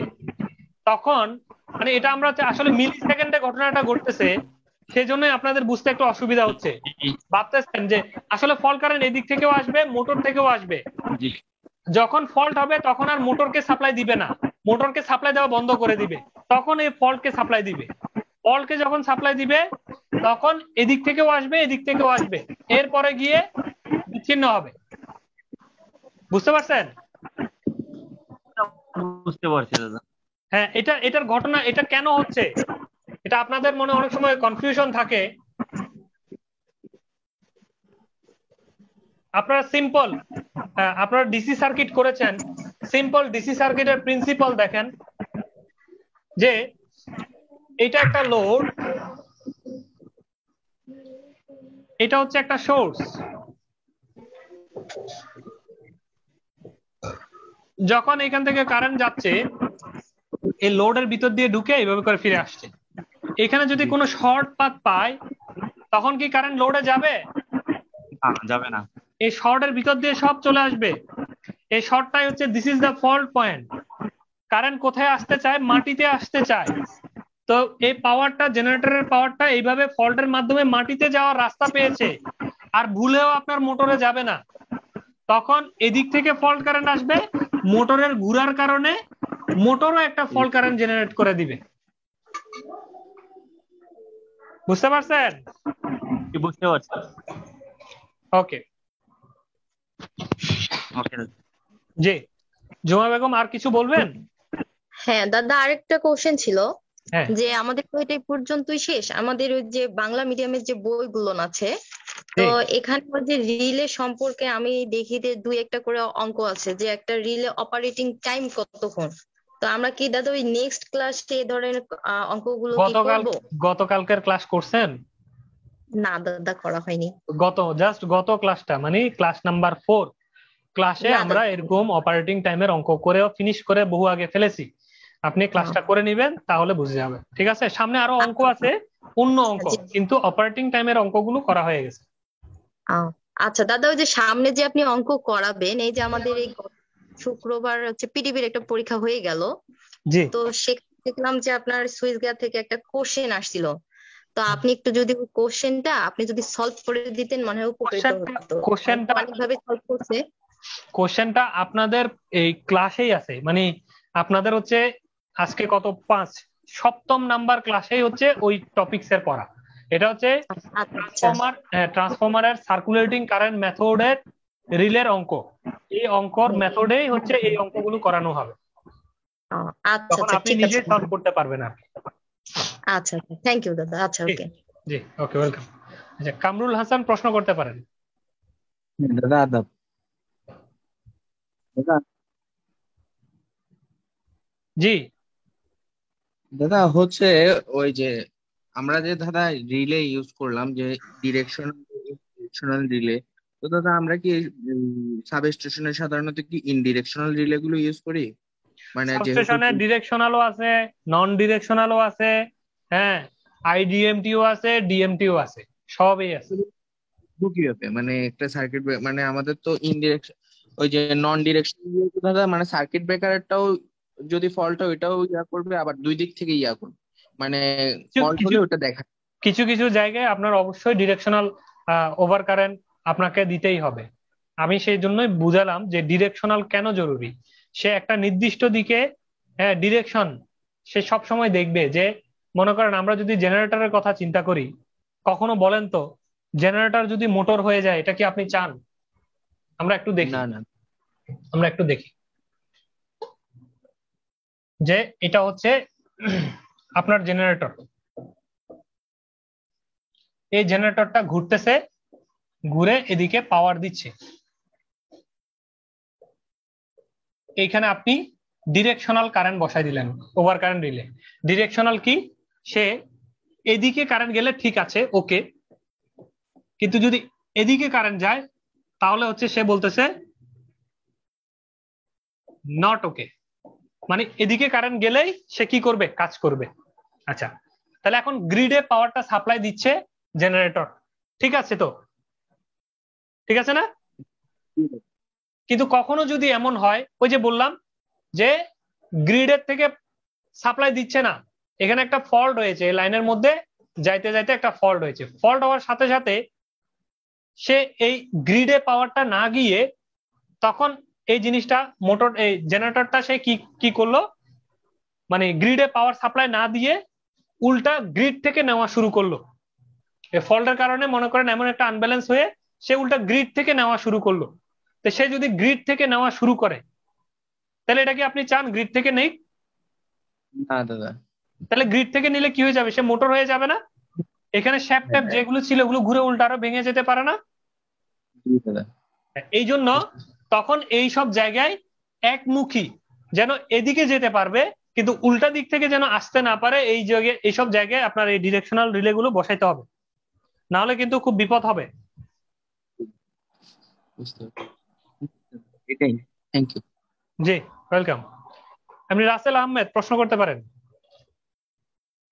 আসসালামু আলাইকুম ভাই, মানে আমি অবশ্য একটা অ্যান্সার পেয়ে গেছি ভাই, মানে এই ডিরেকশনাল রিলেটা এই জায়গাতে ইউজ করতে হয় এটাই জিজ্ঞেস করতে চাইছিলাম। আচ্ছা। আর যেমন যে আর একটা আমরা তো দেখলামই প্রথমে যে দেখাইলেন যে আমাদের একটা লাইন যাতে সচল থাকে এই জন্য ডিরেকশনাল রিলেটা ইউজ করা হয়। জি। আর একটা কোশ্চেন হচ্ছে ভাই, এটা হচ্ছে 2 নাম্বার ক্লাসে যে আমরা অঙ্ক করছিলাম ওখানে যে প্রথমে একটা নেম প্লেট দেখাইছিলেন সার্কিট ব্রেকারের, সার্কিট ব্রেকারে এসি কেন ব্যবহার করা হয় ওই দিন আমার ঠিক খেয়াল নাই, পরে ক্লাসটা আমি যখন আর একবার দেখছিলাম তখন মানে কোশ্চেনটা আমার এর মধ্যে আসছে আর কি। আপনি বলছিলেন যে মোটর ওই জায়গায় আছে যে স্প্রিংটাকে ঠেলার জন্য মোটর ইউজ করা হয়, কিন্তু আপনি তো এটাও বলছিলেন যে আমরা ওই পুরো সিস্টেমটাই ডিসি সোর্সে করব, কেন তাহলে স্যার ওই জায়গায় এসি দেওয়া হলো? আচ্ছা, মোটরে কেন এসি দেওয়া হলো? সাধারণত মোটর গুলো আমরা চাইলে কিন্তু ডিসি দিতে পারতাম, হ্যাঁ। তো কারণ হচ্ছে কারণ স্প্রিং চার্জের নিয়মটা আপনি আগে একটু বুঝে দেখেন। স্প্রিং থাকে দুইটা, তাই না? একটা হচ্ছে একটা ওপেনিং আর একটা হচ্ছে ক্লোজিং। এখন স্প্রিং গুলোকে এমন ভাবে চার্জ করা থাকে যে এইটা ছিল মনে করেন যদি আনচার্জ অবস্থার স্প্রিং, আর এটাকে যদি চার্জ করা হয় মোটর ঠেলে ঠেলে মনে করেন এটাকে এই এটুকের ভিতরে ঠেলে রেখে দিছে, মানে এটাকে ঠেলে এইভাবে করে উপরে তুলে এটুকে রেখে দিল। ওকে, চার্জ হয়ে গেছে। আচ্ছা, এখন আমরা ফল্ট হলে একটা ট্রান্সমিশন লাইন মনে করেন যে একটা ট্রান্সমিশন লাইন এইভাবে ক্লোজ আছে, তো এটাকে মনে করেন এই স্প্রিং এর বাড়ি টাড়ি দিয়ে এটাকে কি করতে হবে, ওপেন করে দিতে হবে। তো সাধারণত একটা গ্রিডে এই ওপেনিং স্প্রিংটা এইভাবে চার্জ করে রাখলাম আমরা মোটর দিয়ে ঠেলে, তো এখন যখন ফল্ট হবে সে তখন এটাকে বাড়ি দিয়ে খুলে দিতে পারবে তো? পারবে না, যেহেতু চার্জ করা, মানে সে যখন ভালো ছিল তখন সে চার্জ করে রাখছে, যখন বিদ্যুৎ ছিল যখন সে চার্জ করে রাখছে, তো এখন এটাকে কি করতে পারবে, বাড়ি মেরে খুলে দিতে পারবে। আচ্ছা, যেটা ক্লোজিং স্প্রিং সেটাকেও আমরা আগে থেকে কি করলাম, এরকম চার্জ করে রাখলাম, তাহলে এখন সে আবার এটাকে লাগাতেও পারবে একবার। বিদ্যুৎ মনে করেন নাই এখন, তারপরেও সে এটা আমরা যদি খুলে দিয়েছে, তো খুলে দেওয়ার পরে আমরা যদি বলি যে এবার লাগাই দাও, সে লাগাই দিতে পারবে না? এটা মনে করেন খুলে দিয়েছে, বাড়ি মেরে এই স্প্রিংটা কাজ করছে, এটা বাড়ি মেরে খুলে দিয়েছে। এখন আবার যদি বলি আরেকবার লাগাই দাও, তখন সে আবার লাগাই দিতে পারবে না, এটাকে ফল্ট থাকা অবস্থায় আর কি। তাহলে এই স্প্রিংটা কাজ করবে, লাগাই দেওয়ার পরে এখন কিন্তু আর খুলবে না। কেন? ওই যে আর যে এই স্প্রিংটা তো এটাও ওপেন হয়ে গেছে, এটাও মানে আনচার্জ হয়ে গেছে, এখন আর খুলতে পারবে না। তাহলে দুইবার কাজ করানো যাবে, এই ব্রেকারটাকে কয়বার কাজ করানো যাবে? দুইবার কাজ করানো যাবে। তো এইভাবে যখন আপনার এই মোটর অপারেশন আর কাজ করবে না, গ্রিডে কোনো পাওয়ার থাকবে না, তখন আমরা কি করব, এটাকে এবার ম্যানুয়াল অপারেশন করব, এটাকে হ্যান্ডেল দিয়ে ঘুরিয়ে ঘুরিয়ে আবার স্প্রিংটাকে চার্জ করে দিব। কখনো এরকম ম্যানুয়াল অপারেশনও করা লাগতে পারে। আচ্ছা, এখন কেন এটাকে ডিসি মোটর দিলাম না? কারণ এই মোটরগুলোর ওয়াট সম্পর্কে আপনার ধারণা থাকা উচিত। এত মোটা একটা স্প্রিং কে সে কম্প্রেসড করে কম্প্রেসড করতে গেলে তার বিশাল একটা পাওয়ার প্রয়োজন আছে। তো মোটরগুলো হেভি ওয়াটের হয়, তো হেভি ওয়াটের হয়, এত বড় হয় অনেকটা। এই মোটর দিয়ে আপনি যদি চান একটা টমটম গাড়ি হচ্ছে যে চালাই নিতে পারবেন আর কি, বুঝতে পারছেন? তাহলে এই ধরনের একটা মোটর যদি ডিসি ব্যাটারির মধ্যে যদি লাগানো থাকে, আর কতগুলোর জন্য, অনেকগুলো লাইন থাকলে অনেকগুলো মোটর আসবে, অনেকগুলো সার্কিট ব্রেকার মানে অনেকগুলো মোটর আসবে। তো এতগুলো মোটর যদি ডিসি থেকে পাওয়ার একসাথে টানা শুরু করে ওই ব্যাটারি শেষ হয়ে ড্যামেজ হয়ে যাবে। মানে এটার জন্য ডিসি যদি করতে চাই মোটরটা, তাহলে এটার জন্য বিশাল বড় পাওয়ার হাউসে লাগবে শুধু ডিসির। তো এই কারণে হচ্ছে এটাকে, যেহেতু আমাদের দুইবার সুযোগ আছে, মানে ওপেন ক্লোজের দুইবারের সুযোগ যেহেতু আছে, এই জন্য এটাকে আমরা এসিতে দিয়ে রাখছি আর কি। হ্যাঁ, বুঝতে পারছি ভাই। ক্লিয়ার না? জি ভাই, ক্লিয়ার।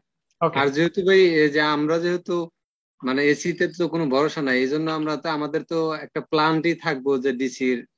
হ্যাঁ, ডিসির প্ল্যান থাকবে হচ্ছে এই মোটরকে চালানোর জন্য না, ডিসির প্ল্যান থাকবে ওই যে রিলে গুলাকে অপারেট করার জন্য। জি ভাই, বুঝতে পারছি।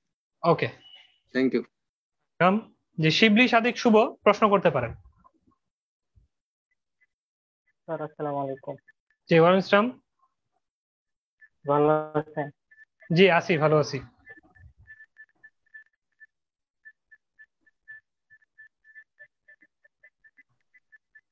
শিবলি সাদিক শুভ, আপনার প্রশ্ন আমরা শুনতে পাচ্ছি না।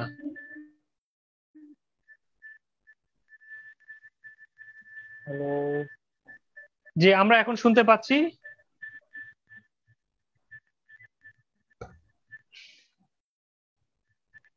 শিবলি সাদিক শুভ, আমরা কোন প্রশ্ন, জি এখন শুনতে পাচ্ছি। আচ্ছা স্যার, ওই জেনারেটরের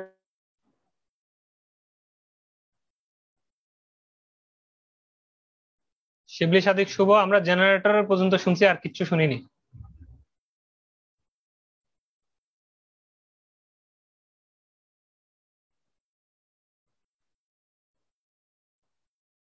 শুভ, আমরা আপনার প্রশ্নটি শুনতে পাচ্ছি না, আপনার প্রশ্নটি শুনতে পাচ্ছি না। আপনি অলরেডি দেখি যে আউট, মানে চলে গেছেন। আচ্ছা যাই হোক, তো উনি যদি আবার আসে তাহলে হয়তো আমরা ওনার প্রশ্নটি শুনবো। তো আপনাদের কে অগ্রিম শারদীয় শুভেচ্ছা জানাচ্ছি, শারদীয় শুভেচ্ছা জানাচ্ছি, এবং দীর্ঘ অনেকদিন হয়তো বন্ধ থাকবে। আগামী ক্লাসটি রুটিন অনুযায়ী, অর্থাৎ আগামী 18 কি কত তারিখ আমি রুটিনে দিয়েছি তত তারিখেই হবে। তো ততদিন আপনারা প্রত্যেকেই নিজ নিজ জায়গায় পড়াশোনা চালিয়ে যাবেন। আমার আশায় বসে থাকেন না, আমি হলাম এক ফাঁকিবাজ, মাঝে মধ্যে হঠাৎ করে আসি পড়ানোর জন্য। সুতরাং আমার আশায় বসে থাকলে নিশ্চিত ফেল করবেন। এই জন্য হচ্ছে আপনারা নিজের পড়ালেখা ঠিক মতো চালিয়ে যাবেন, আমি মাঝে মধ্যে এসে বগর বগর করে যাব। শিবলি সাদিক শুভ, আপনি কি আমাদের সাথে যুক্ত হতে পেরেছেন? একবার দেখলাম আবার চলে গেছে। প্রশ্নটি যদি উনি চ্যাট বক্সেও দিতেন তাহলে আমরা দেখতে পেতাম।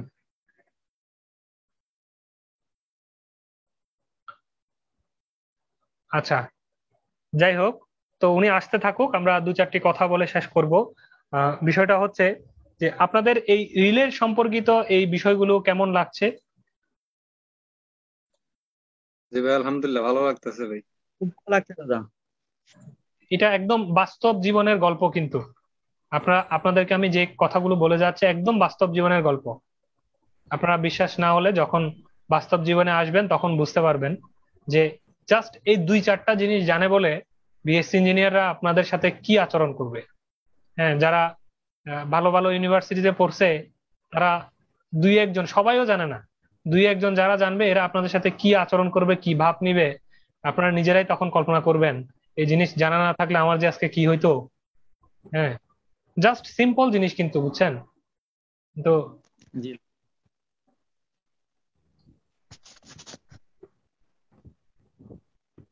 আচ্ছা, শিবলি সাদিক শুভ কি আসছে? আসে নাই? দাদা আসসালামু আলাইকুম। জি ওয়ালাইকুম আসসালাম। সাইদুল বলছিলাম। হ্যাঁ, ভালো আছেন? আচ্ছা দাদা, হ্যাঁ দাদা আলহামদুলিল্লাহ, আমার শরীর ভালো না, এই জন্য বেশি একটা ইয়া করতে। আচ্ছা আচ্ছা, যত্ন নেন দাদা। এই যে এখানে যে স্ট্রিং গুলো, হ্যাঁ স্ট্রিং গুলো আঁকছেন দাদা, এটা কি আমাদের রিলে না? হ্যাঁ, এটা কি আঁকছেন দাদা? সার্কিট ব্রেকারের ওপেন করা এবং ক্লোজ করার জন্য স্প্রিং ব্যবহার করে, ওই স্প্রিং গুলো আঁকছি। গাড়িতে যেরকম স্প্রিং থাকে না গোল গোল, ওইরকম স্প্রিং থাকে। জি জি। ওপেন করতে গেলে তো মনে করেন একটা মোটর যদি টাইনা নিয়ে আস্তে করে ঘুরে ঘুরে যদি ওপেন করে, সেখানে তো আর্ক তৈরি হয়ে আগুন টাগুন দইরা একদম ছারখার হয়ে যাবে। তাহলে আর্ক তৈরি হবে তো, আর্কটাকে এক্সটিংগুইশ করছেন কিন্তু তারপরও ক্ষতিগ্রস্ত হবে। এই জন্য এক বাড়ি মাইরা যেন ধাম করে ওপেন করতে পারি, বাড়ি মাইরা যেন জোড়া লাগাই দিতে পারি, এই জন্য স্প্রিং টেকনোলজি। বুঝতে পারছেন? জি দাদা। হ্যাঁ, ওকে, থ্যাংক ইউ দাদা। জি, ওয়েলকাম। আচ্ছা, আমার আমরা প্রেশারও মানে লো হয়ে গেছে, যার কারণে বসেও থাকতে পারি না, গতকালকেও ক্লাস করতে পারিনি। ও আচ্ছা আচ্ছা, যাক, সুস্থতা কামনা করছি, যত্ন নেন নিজের শরীরের। আচ্ছা, সুস্থ হয়ে যাবেন। ওকে দাদা, থ্যাংক ইউ। ওয়েলকাম। আচ্ছা, আমরা শিবলি সাদিক শুভকে হয়তো আর পাইনি, অন্য আরেকদিন হয়তো ওনার প্রশ্নটি শুনে নেব। তো আজকে আমরা এখানেই শেষ করে দিতে চাচ্ছি। তো ভালো থাকবেন সবাই, সবাইকে অগ্রিম শারদীয় শুভেচ্ছা, সবাইকে ধন্যবাদ এবং শুভরাত্রি। শুভরাত্রি দাদা। আসসালামু আলাইকুম স্যার। ওয়ালাইকুম আসসালাম।